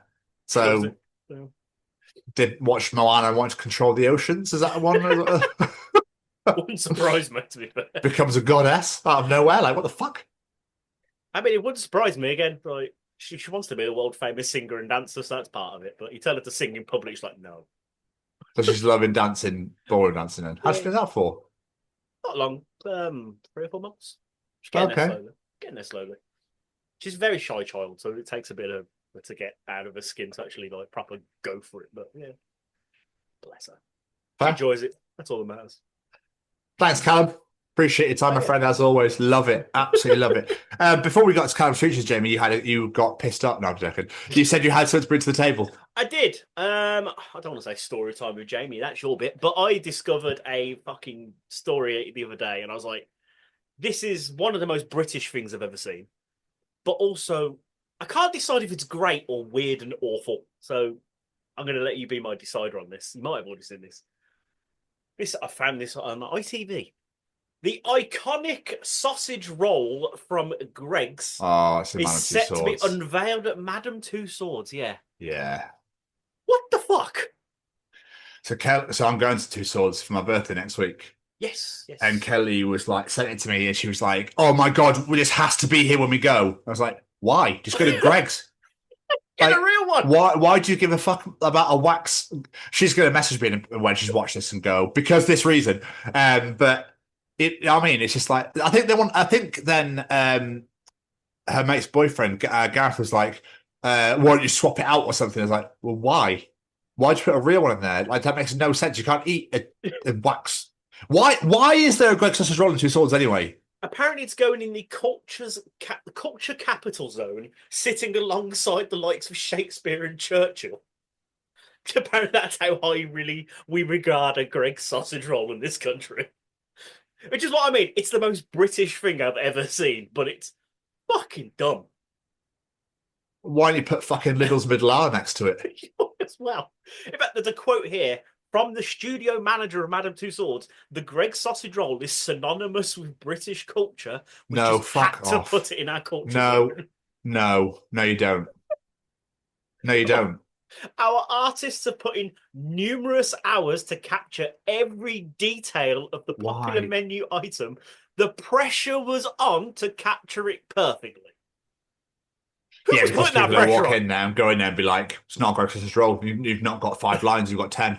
That's wrong. The owner of Greg's The gonna come in pastry's and not been do that. crimped properly. It's not crimped properly around the edges. No, it's not Greg's sausage roll. I mean, oh my days is all I can say. Like we've literally got nothing to offer anymore, have we? As a country, we have nothing anymore to offer. Seagull fucking championship contestant winners, and now we've got Greg's sausage roll and a fucking Madame Tussauds. People go to Madame Tussauds to take pictures with the celebrities. I want to say who's taking pictures of a sausage roll, but I can fucking guarantee the queue to that sausage roll is going to be ridiculous. Lad baby. Oh, that dickhead. Yeah. Do you reckon that's why it's come from? I bet he's unveiling it or something, isn't he? They are, yeah. It's a wife. They actually are. It's a husband and wife, isn't it? No. Yeah. Oh. I said they are because it's a husband and wife. It's not just a guy. Oh, yeah. Sorry. Yeah, sorry. Oh. Yeah. But it wouldn't surprise me in the slightest. I just think it's utter insanity. Just go to Greg's. Just go to Greg's and eat one. It's not like the other people in there who you'll never meet. You could literally meet a Greg's sausage roll several times a day. Buy a pack of 10, last you the week. Like, I mean, I wouldn't leave them a week. Probably go off after about 2 days. Probably, but you know what I mean. Like they're grim anyway. The sausage rolls is not a. You wear more of it than you eat. I mean, the bet if you're gonna go to Greg's, you want to get a sausage, bean, and cheese. That's what you want. Because that's unbelievable. Oh, wow. Yeah, they 100%. are. I mainly go for my coffee, or for my apple Danish. I do love a Belge as well every now and again, but they're too much sometimes just for the lemony centre. But yeah, apple Danish or a latte for me. And then if I want to go really rogue and treat myself, sausage, bean, and cheese. Because that's just out of this world. They're bringing out loads of new ones now. And I'm just like, no. Just stick to what you know. Why do you want to mess around with it? Do you know what I mean? And they bring out the cranberry. They bring out the Christmas dinner one, don't they? At Christmas time, that's with the cranberry in it. To be fair, that is quite nice. I quite like that one. But Festive nice. slice, I think it's called. Yeah, it's nice for a limited edition one, but just keep your Greg's basic. You don't need to go extravagant. Why do we love frozen pastry so much? I don't know. It's a bit weird, and it just became a thing. Yeah. I didn't get the latte from there because it's cheap. I was like, oh, you got a Greg's coffee. Like, yeah, it's £2.50. It's a coffee. What's yours? A coffee. Pret's £4 fucking 50. Cost is £3. Like, think about it logically. Coffee's coffee at the end of the day. It's coffee beans. You can't really. Yeah, can't go wrong. No. You can't go wrong. I've been into mine so much in Ealing that every time I walk in, they go, large latte? No sugar? Yes, please. Sometimes I walk in, it's just puts in front of me. I'm like, thank you. That's amazing. Love that. And I'm leaving. So, you know. New local Greg's. That's fucking ridiculous, though. There's no need to put food in a fucking museum. Culture. Apparently so. Jamie, how are you? I'm good. Yeah, I'm really good after doing this. This has fucking been really good. I love a daytime recording. But yeah, I'm good. I don't want to go back to work tomorrow after a week off. I'm not going to lie, but needs must. Flew by, didn't it? It really fucking did. Like Olivia and Becky have gone back today, so at least I got today to be like, It's Jamie time. Yeah, baby. I'm not wearing trousers in here. No. But yeah, I'm good. What about you? Yeah, I'm all right, man. I just got a lot going on, like I said, with moving and that sort of thing. Half my room's gone. So yeah, it's just a time, and I'm referring to the fact that my landlord just keeps staying over and over he wants and not giving us 24 hours notice, illegally just staying here as he pleases. But if he'd have said something, it wouldn't matter. But the fact he sneaks around at 1 a.m, do you know what I mean? It's just odd. So I imagine, yeah, if you turn around and went, guys, I need to stay here a couple of nights. Yeah, we wouldn't give a fuck. Yeah, we wouldn't give a shit. No. But it's the sneaking around. Yeah, it's just weird, man. Saturday night, I've just fallen asleep about 12:30. 1 a.m. I heard, and I was like, fuck's sake. Here we go again. Yeah, and Sophie wasn't here, so it's just been by myself. Yeah, it's bullshit. For security reasons as well. You're going to think someone's broken in. Exactly. Especially come out of your room with a baseball bat and just fucking run at him next time. Yeah, I might do. That might just push me downstairs. Anyway, yeah, so what's been going with you, my friend? Considering we last recorded, 4 days ago? I've actually been quite busy. Friday, we just had a bit of a chill day. We washed the car. We spent like 3 hours washing the car. We're going to deep clean this fucker. It's been ages. Saturday morning, Who deep cleaned? Who washed the car though? Literally all of us. We were all doing bits with family affair of cleaning the car. Wow, even getting okay. Olivia involved. It was good fun. We Saturday morning, we're up at 4:30 to go do a car boot in the morning because it was quite nasty. Grim. But you know what, like, we have sort out, so we just go every now and again. We're just like, fuck it, let's do a car boot, get some money for it. Whatever we don't sell, take it to a charity shop. Gets a bit of money back. So that was all right. To be fair, time flew. After that, we went to the in-laws for a barbecue for the evening, which was nice, good fun. And then yesterday, we're back to work this week. Let's have a bit of a spring clean. And then we went to go see Lilo and Stitch. It was a little treat for a living before she went back to school. And it was really good. It is probably the best Disney remake they've done. Most of them have been shit. I'm looking at you, Aladdin. But Lilo and Stitch, I don't remember the original that well, if I'm honest. But yeah, it was pretty good. Quite good. Didn't you go out on Thursday? Yeah, we covered that last week. Did we? Yeah. We went out in the daytime and then we recorded on the evening. Oh, fucking hell. I can't even remember. My apologies. That's pretty much been my week. And then today, obviously, I would have talked about what I've done today. So yeah. Boo, back to work. Nice. Yeah, same. I feel you. But I've got 1 week left. So that's true. Yeah, I start my new store. So obviously Thursday night I recorded. Friday I Rhiannon'd, and then obviously was invited down to the O2 Arena to go see BABYMETAL. Which I took Martin with me, which I'm really fucking pleased I took Martin with me, in the sense that if people out there, if you're ever struggling or if you're ever having a hard time or if anything's ever going anything, just reach out. If you want to reach out to me, if you know me personally, please do. If you want to talk about biscuits or lilacs or anything, I don't give a fuck. I just want you to talk to me. All right.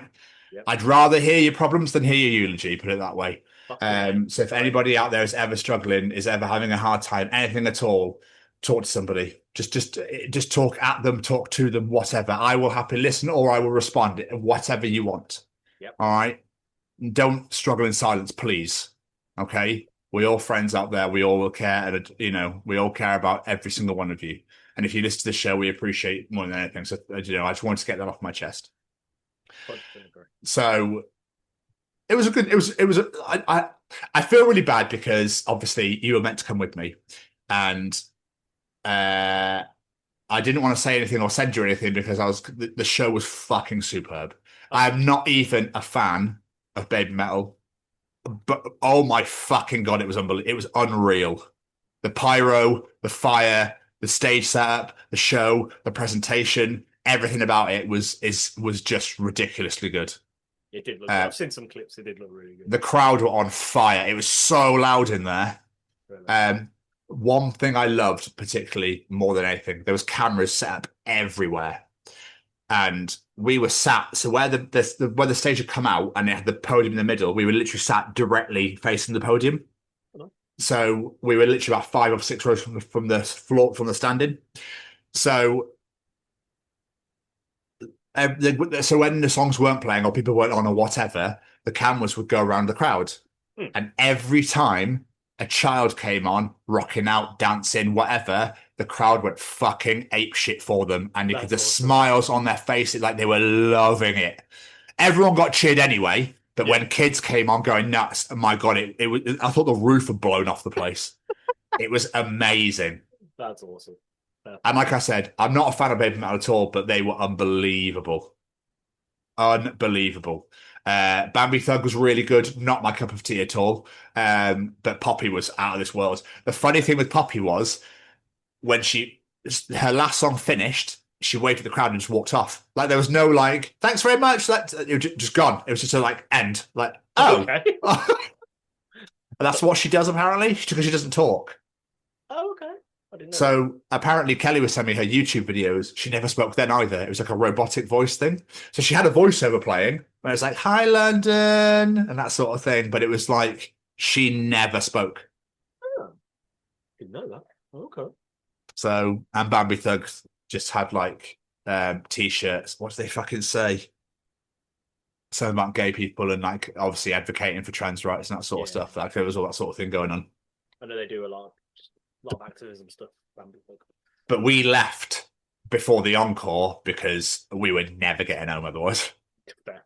So I felt really bad because Martin missed Karate. Karate was in the encore. The new song with Poppy was in the encore because she came out. I don't know what the last song was. So I didn't look at the set list, but they ended the main show on Gimme Chocolate. They do Gimme Chocolate. They played Ratatata right before that. They played the song with Slaughter to Prevail. They played the song with Bloody Wood. And then loads of other stuff I don't know. I'm just like, so, but they were incredible. The stage presence, everything. Sorry. I just don't realise you got to see Ratata twice in a week. By both artists. That's pretty cool. So, yeah, because they had Electric Callboy had BABYMETAL on the screen, didn't they, at Slam Dunk? And then BABYMETAL had Electric Callboy on the screen. That's cool. Yeah. Oh, and they did a song with Tom Morello as well, because he was on the screen at one point. Okay. And Alex Terrible was on the screen at one point. Like all the songs, and then Bloody Wood were on the screen. So they'd all done their bits for the. It was pretty sick. It was pretty sick. So yeah, but we were like, as soon as the encore was about to begin, we were like, yeah, I think we better. Like it was fucking rammed in there. We were like, we're not. Yeah, it was like we're not getting home. So we left before the encore just started. But a lot of people had the same idea. Oh, okay. But we made it home in no time. So it was kind of nice. So that was really good on Friday. Then I Rihanna'd Saturday, and then I've watched a little bit of Double or Nothing. I think I've watched the first two matches, and then Kelly came over yesterday. We watched the final of Britain's Got Talent, and I'm really annoyed because my mum and her were like, "We won't give anything away, promise." And then mum was like, "I'm really happy with the last two acts. Who made the last two?" And Kelly was like, "I was so pissed off with the winner." So when it was the final three, I knew immediately who won. Oh, fuck's sake. Because I knew exactly who Kelly didn't like. Oh. So I was like, "Oh, brilliant. Well, thanks, love. This is why you don't tell me fucking anything."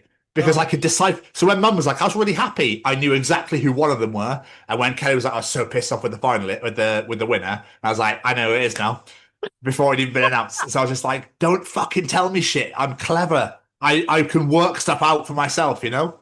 We all know you're Mr. No Spoilers guy. Come on. Exactly. But my act came second, and I was gutted. They were great. The Blackouts. They dance in the dark, but they're full of LED lights. Unreal, man. Fucking, they're from Switzerland, and they're unbelievable. Like flying through the air on balloons and stuff. But and the dancing, they keep disappearing and reappearing, and it's so cleverly done. That's cool. Have a check it out. The Blackouts. I'll put a clip.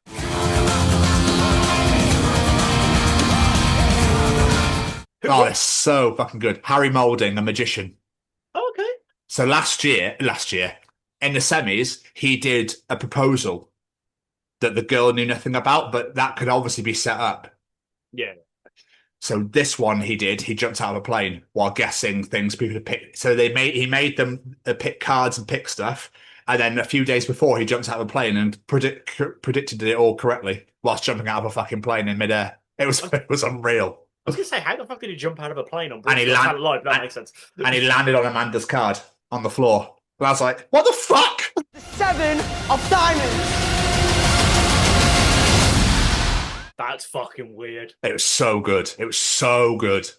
I thought you were going to say the guitarist kid won then. He came fourth. Fourth? Oh, okay. Yeah. Beaten by a 9-year-old Indian girl who Marvel need to sign.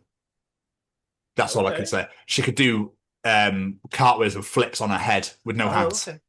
Whoa, she's mint. She was unbelievable. For 9 years old, unbelievable. Unreal. Yeah, Benita, she's called. So do you know what, right? For someone that hates reality TV, Kelly's going to be watching some stuff and I go like, I don't want to... Oh, what's he doing? I'll never forget. Do you remember Luke from who I used to work with in Cardiff? I would never, ever forget this story. It really makes me laugh every time. One of the cleverest people ever. He's so particular about what he watches. Oh, shit. About what he watches and what he does. Sorry, I just kicked my table. And he literally was reading a book while his wife was watching Love is Blind. Okay? So I remember, he said, tell me how he did it. So if you're watching the YouTube, you'll get this more than the audio. So he sat there reading a book and he literally did this. What's he doing with her? We all do it. We're like, oh, I don't want to watch that shit you're watching. I'm going to do my own thing. And the next thing you know, like, what's going on? Why is he doing that? What a prick he is. So Becky's been rewatching Buffy and I'll be like, what's going on with Willow? Why is she doing this? I'm like, I don't care. Why am I asking? Yeah, it's always the way, man. It's always the way. So she was so funny. Yesterday she went, babe, Love Island's back in a few weeks. Like, no, absolutely fucking not. Hell no. Hell no. If we get Love Island updates on this show, I'm going to be really upset. Annabelle will be happy, but, you know. Yeah. But then we watched Genius Game as well, and that's the semi-finals next week. I'm absolutely loving that show. It was like a diamond heist this week. It was so good. So yeah, man, like just bits like that. And we packed up the room. She's moved half of my stuff over. Her best mate Ashley, bless them, they came over Saturday and picked up my unit and all my books and stuff, and they took the unit over to my new house. And then Kelly's taken some stuff to her conservatory. And obviously today we just had a really big meeting with the Sophie Lancaster Foundation, which was really nice. And now here we are. Here we are indeed. And also because of my move, we are having to record on a Monday as early. So, just to get this done so I can get everything taken down and ready for the, for the new place. Absolutely. What were you saying, sorry? I was going to say that we are all caught up. Yeah. Single of the week. Ooh.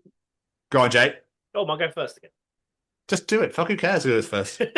My single this week comes to you from one of my favourite artists, and that is Youngblood with his brand new single. His brand new single, Zombie.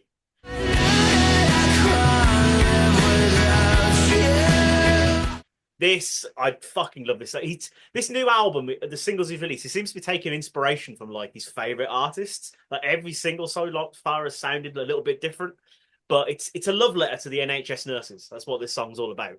The music video has got Florence Pugh in it, and it's a beautiful video, like really emotional. Comments you've seen people going, well, I didn't expect to watch a Youngblood video and start fucking crying. Cheers for that. But no, it's a great song. It's off his new album, Idols, comes out June 20th. I'm very excited for that album to come out.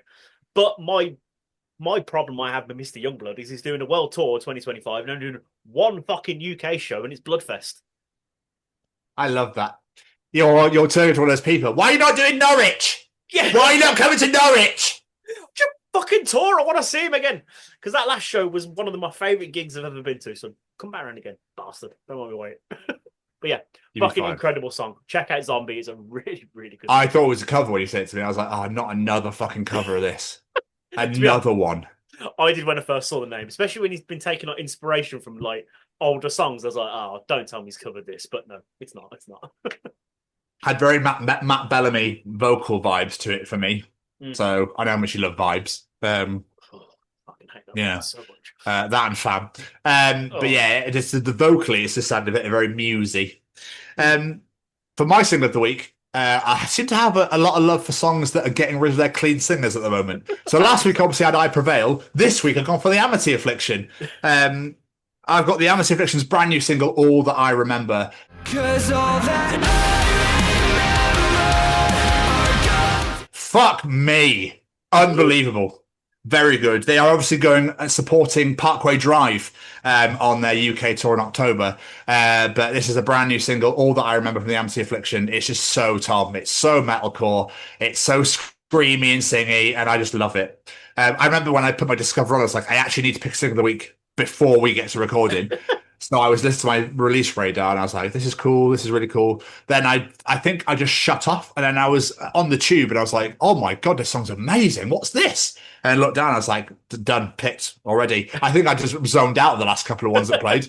So I was like, that's my single of the week. I absolutely love it. It was between them and Crispin Earl. So I love Crispin Earl as well as the lead singer of the Veer Union, but he's also doing like solo covers on acoustic guitar. He did Sugar Going Down a few weeks ago, and then he's got a brand new one out. The name's completely escaped me. I know it's called Found Something Love. It's just, I don't know. Anyway, yeah, without looking at it, I can't remember. But it was between those two. But yeah, the brand new Amity Affliction single, All That I Remember, is out now, and I'm imagining there'll be an album on the way. Yeah, you said to me within 30 seconds, like, this is a Tom song. Yeah. I might surprise you one day, mate. I might surprise you, but I just love my metalcore. What can I say? We like what we like. Exactly. Although I can't stop listening to Sleep Theory at the moment either. Very good album. So good. Anyway. It's time for Tom's Journal.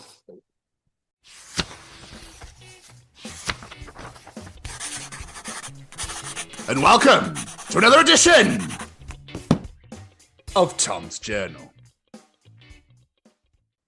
To open the journal this week, Jamie, I just got a little bit of information for you. I thought it was quite a nice way to open it this week. Okay. The fact that Ewan McGregor's brother, Colin McGregor, is a pilot in the Royal Air Force, and his aviator name is Obi-2, which is my favourite bit of knowledge.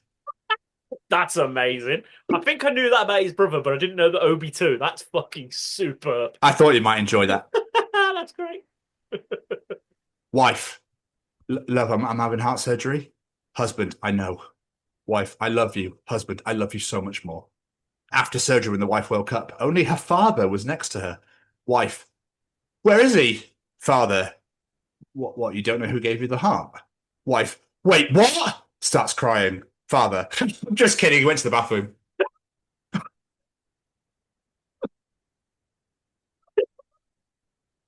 How fucking cruel is that? That's like, you bastard and you comedic fucking genius. Yeah. Oh my God, could you imagine though, Jesus, that moment then of just like, oh? His daughter wakes up from heart surgery, the first thing he thinks to do is to completely fuck with her. Genius. Jamie, real top piece of advice for you here.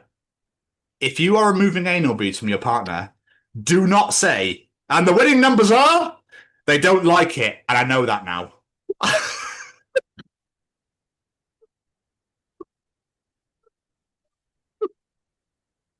I like that, that's good. Oh. Now, don't join in, and this was something you posted. Okay? My milkshake brings all the bees to my car, and I spilled all over my car. The bees are inside of my car. They could kill me. I'm allergic to bees.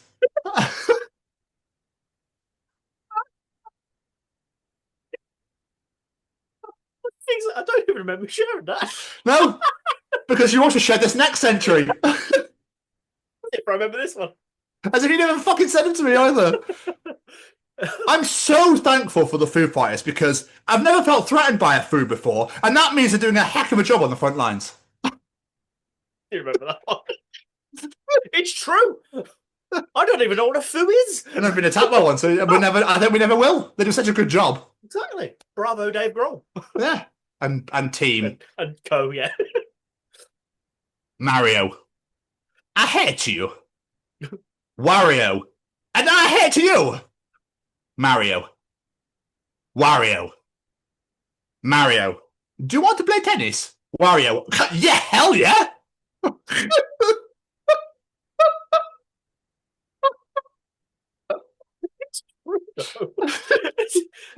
That makes me laugh about all these like Mario tennis, for example, like Mario golf, and it was like blood enemies. Let's play sports. Yeah, so it's about us joining in. I hate him. I race him in car. Watchdog have demanded that Tom Cruise change the misleading movie title to Mission Extremely Difficult but Ultimately Doable with Sufficient Resources. I mean, he's succeeded in all these films. Exactly. He hasn't got a leg to stand on. Exactly. Oh, fucking hell, this really makes me laugh as well. Calling women's labia roast beef when balls literally look like ice cream scoops of elephant skin is fucking insane. Ball skin Robbins?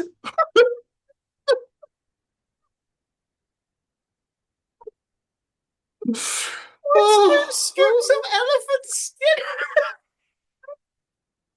Never looking at my own balls in the same way. Oh. Ball skin. Oh, so good. Oh, that's grim. There's some fucking gold this week. There's some fucking gold next week as well. I can tell you that right now. Oh, fucking hell. 5-year-old. Can you breathe on the moon? Me. No, there's no oxygen. 5-year-old. But what if you had an oxygen tank? Well, then yeah, you could. 5-year-old. But what if the oxygen tank was empty? Me. Then no. 5-year-old. What if you refilled it with oxygen? Me. Look, is someone paying you to do this? Feels like an accurate conversation with a child, though, today. Oh.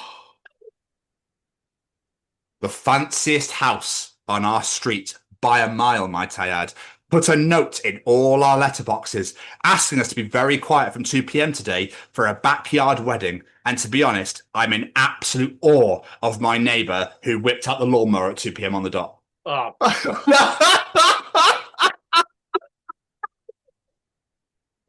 You absolute hero. So good. Playing, well, it's called EA Sports, or EAFC football now, whatever. FIFA, basically. There are two types of parents. Mum, love, can you tone down a little bit, please? Dad, stop screaming like a fucking twat or I'll volley that PlayStation out the fucking window.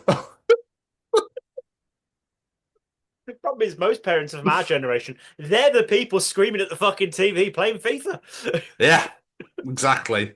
I had no idea they changed the name of it. Yeah, it's like EAFC now or something. Oh, They lost the rights. I can't remember. I know people have literally broken controllers because they got so angry playing FIFA. Really? Yeah. Oh, yeah. I know who one of them is. Oh, do you know what's amazing? I've opened up 3 birthday cards. I'm already £150 up. I love being a postman.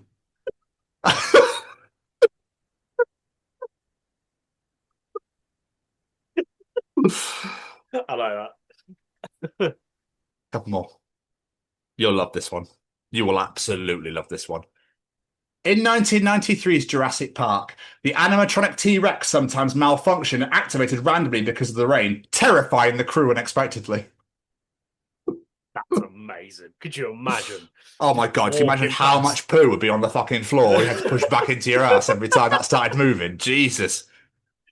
Oh, fucking hell, yeah, you'd absolutely shit yourself. If it Yeah, was the 100%. smaller ones, you'd be like, okay, but that big fucker, Yeah. oh, fuck that. I used to hate that scene in the toilets. Every time when that guy got chewed and got the guy thrown, got eaten, and then his legs flew off, you're like, oh, no. Finally, Jamie, I absolutely love how hotels will charge you $250 to smoke in your room, but you can literally jizz on anything you want for no charge.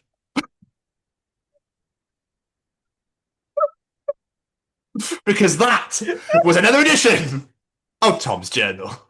I mean, you're not wrong. I used to work in a hotel. I used to have to do checks. You'd look for ash and cigarettes and that sort of stuff. I weren't looking for condoms or jizz on the curtains. So, you know. I'm not quite sure. Yeah, it is. About 3 days old.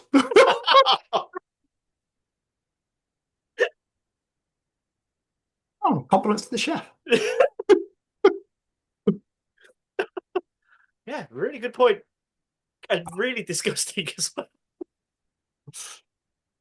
There's got to be some people that do that and just go, do you know what? Where can I get this? It's about getting into schools and talking to young people because, you know, I know that people can change. And it's about talking to people and getting them to understand and perhaps step back from violence and prejudice and whatever. And we just need to work together and keep on the good fight there. Absolutely. Hey there, guys. We are ecstatically happy to announce that we are associated with the Sophie Lancaster Foundation. The times are changing, and with the unfortunate death of Sophie, those changes have made a massive impact for the future. If Sophie was with us still today, I can guarantee what you are doing will still be reaching so many lives of young teenagers, young adults, and those who wish to be as different as possible. So thank you very much. To find out more about this incredible foundation and all the work they do, and more importantly, how you can help, head on over to www.sophielancasterfoundation.com.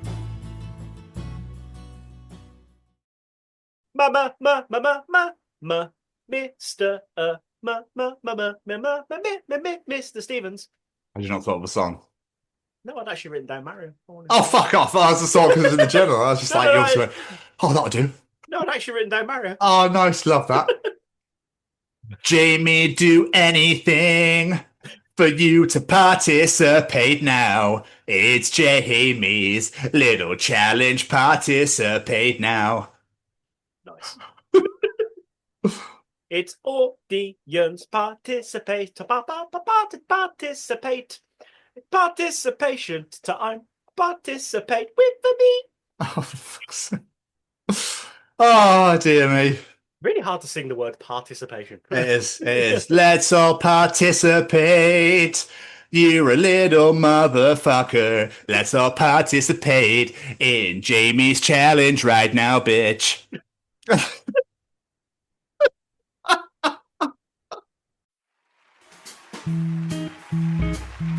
Ladies and gentlemen, it's time to participate in Jamie's participation challenge. This week, we said, you know, we love music festival season on this show, and it's festival season. So with that in mind, this week we're asking, if you had your own music festival, what would it be called, and what would your 3 headliners be? What say you, Mr. Stevens? I don't know what I'd call it, but my headlines would be A Day to Remember, Bury Tomorrow, and probably 4 Years Strong, maybe? I don't know. It was hard because I love so many bands and so many, do you know what I mean? So, excuse me, sorry, fucking was repeating on me there. Day to Remember would headline all 3 nights. Of course they would. just do an album. Oh, that'd be do 2 cool, albums a actually, night or something. Yeah. That'll be unbelievable. What about you? See, I was torn on this. I was like, do I make it for me and put my own bands in it? Or do I do like, because Birmingham's got such an amazing music thing to it, could you do like a really cool Birmingham Midlands festival and have like different genres on each stage? And Zero gets sick of that fucking accent, that's why. Fuck off, you. You're right, man. We're supposed to be playing about 15 songs, but I talk so fucking slowly. We've only got through 2. We've been here for an hour. Get on with it. Oh, so yeah, I'm having Black Sabbath headline my Birmingham Metal Festival. There we go. I mean, they'd probably have to get stand-in singers if we're doing it now, because let's be honest, Ozzy can't do it. But still, I'm going to go with Ozzy, Judas Priest, and Led Zeppelin. Fuck it, why not? If you're going to go out, you might as well go all out. Anyway, let's get some audience answers. Matthew Neal, our good friend, says I'm going to call it Wreckfest with Septic Flesh, Korn, and Cannibal Corpse headlining. Oh God. Mr. Stevens will not be buying a ticket to this festival. No. Ditch Ravies with a great, I enjoyed this one. It would be Where I Live in Whitby. First headliner would be Paul Heaton with special guests for different songs. Second would be a local band called Sunbeam. The town absolutely loves them. And last one would be, and we're going big here, but Kanye would be wild. I like how he's keeping it local. I mean, I probably wouldn't go for Kanye West, but, you know, why not? Jeffrey Head. My festival would be called Headspace. And as it would be for bands making their way without record company backing, the 3 I'd choose would be Space Acre, Life in Mono, and topping the bill as December Falls. That is a fucking great idea. I like that. Bands that haven't got management, record companies behind them, just give them a platform. Fucking great answer. Ashley Wilson. Mine would be called Reactor Pulse. With an industrial post-apocalyptic steampunk theme, think Borderlands, Fallout, Rage. I'd have 9 Inch Nails as my main headliner, with Comedy Christ and Rammstein. Last 2, not my usual thing, but it goes with the theme. Again, I like that idea. Got some great bookers here. Jackie Darcy. I'd try again with Unity Festival. I can't choose 3 headliners off the bat, but they'd all be from unsigned underground scene. Yes, Jackie, get Unity Festival on the go again. That was a great weekend. Jamie Martin, the vocalist from our friends at Second Cities. Cities Fest. Headliners. Would have to get back to you on that one. Because it's going to be you, isn't it, Jamie? It's Cities Fest. Come on, we're not falling for that. I give you a couple more. We've got Athena on TikTok, the one who gave us that great story last week. She said, I'd have a mashup of country and metal and call it, can't say this word, so CUNT Metal Fest. Love that. I love a play on words. That's smart. We'll get back to you with headliners when I've decided. But yeah, I'm not sure how you'd mix metal and country. Separate stages or just alternate the bands? Either way, it'd be fucking great to see. Is there any country metal bands? I feel like you'd know that. Ryan Jesse is probably the only one really that I know of. And I think, what's his face? Mitchell Tempe did a song with the Underoath singer. Oh, okay. Which is really good as well. There you go. There's 2 of your 3 headliners. Job done. And last but not least, it's Matt Sweeney, one of our friends from Heavy Metal Therapy. Heavy Metal Therapy Festival. Headliners, 9 Inch Nails. That's 2 there headlining. AC/DC, personal choice. and Slipknot, the classic 9 members. That might be a challenge for a couple of those, but Fantasyland, it's fine. I think we've got some great festival bookers on the go here. We did. Kelly also gave me hers yesterday. I didn't know if she wrote it down or not. We're going to call it Cleatapalooza, and she wanted Lord of the Lost, Creeper, and then a mashup of 90s and 2000s boy bands doing all their hits, but all at the same time on stage. So they just take it in turns to sing. So like Backstreet Boys 5, A1, you know, all those Venga Boys, all those bands from the 90s and 2000s did pop songs, but they'd alternate NSYNC, and they just ordered their songs like 2 each or something. Take my fucking money. I'll be there in a day. I don't care where it is. I'm getting there because that is a great idea. So, yeah. I named it. She thought it was shit. Well, you call it like Cleatapalooza, so she was like, that sounds awful. Sounds great. But it's my band. Yeah, I like it. That's fun. I think she was messing around. You know. Gotta stop picking on my friend Daniel. All I want to say for the record is Kelly is not a bitch. All right, she's not a bitch at all.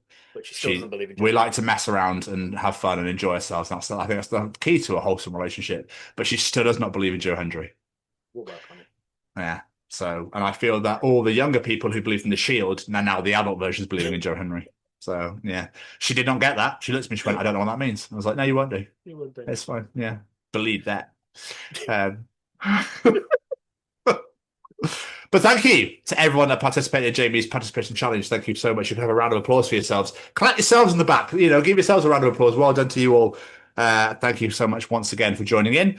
But if you enjoy Jamie's participation challenge, Tom's journal, Callum's Treachings there, and the interview, and enjoy all the other 152 editions, 62, 72, 72. Fuck, is it 72? Holy ass. That's insane. We're almost at 200. Yes, I was talking bollocks. Yeah. Jesus, fuck me, that's insane. Enjoy all them on the Chronicles of Podcast, wherever you get your podcasts from, Spotify, Google, Apple, Heart FM, Radio 1, we're everywhere. All right. Please come and follow us on all social media at TCO Pod. Whether it be Facebook, Instagram, TikTok, LinkedIn, Threads, Jamie's mum's personal page. I don't know.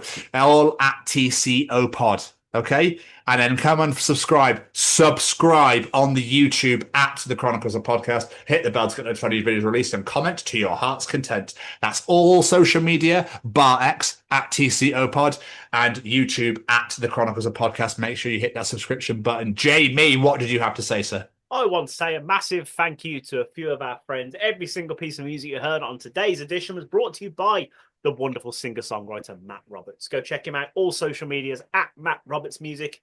Go give him a follow. He's Spotify, Amazon Music, wherever you get your music, and give his beautiful songs a little listen. And of course, we have to say a massive thank you to Mr. Braden Barry himself. Unfortunately, SayWeCanFly.shop is no longer a thing, but you can go check him out. AnxiousGhost.com, his other merch store. Check out his wonderful podcast, Amber Forest. And of course, listen to his incredible music at Say We Can Fly. And last but not least, a massive thank you to the Sophie Lancaster Foundation. They are stamping out prejudice, hatred, and intolerance everywhere. And I mean everywhere. This is not a UK issue. It's a global issue where people are being treated differently simply because of the way they dress, the way they decide to represent themselves out in the world. And it is now time to put this to an end. As Tom said earlier, we had an amazing meeting with the foundation earlier on, and I want you to go and check out their website, sophielancasterfoundation.com. Go to that news tab and go find out all about the ACT project. This is Alternative Communities Together. This is part of the National Lottery Community Fund. This is going to be some incredible things and how the foundation can help you know what to do should these incidents arise where you are victim of hate crime. So please help us, help them. Head on over to sophielancasterfoundation.com. Familiarise yourself with that story. If you're going to Download Festival, make sure you're going to the tent, saying hello, buying a piece of merch, flying that flag out in the world. Help us, help them. And last but not least, a massive thank you to this handsome bastard right here. Oh, stop it, you little slut.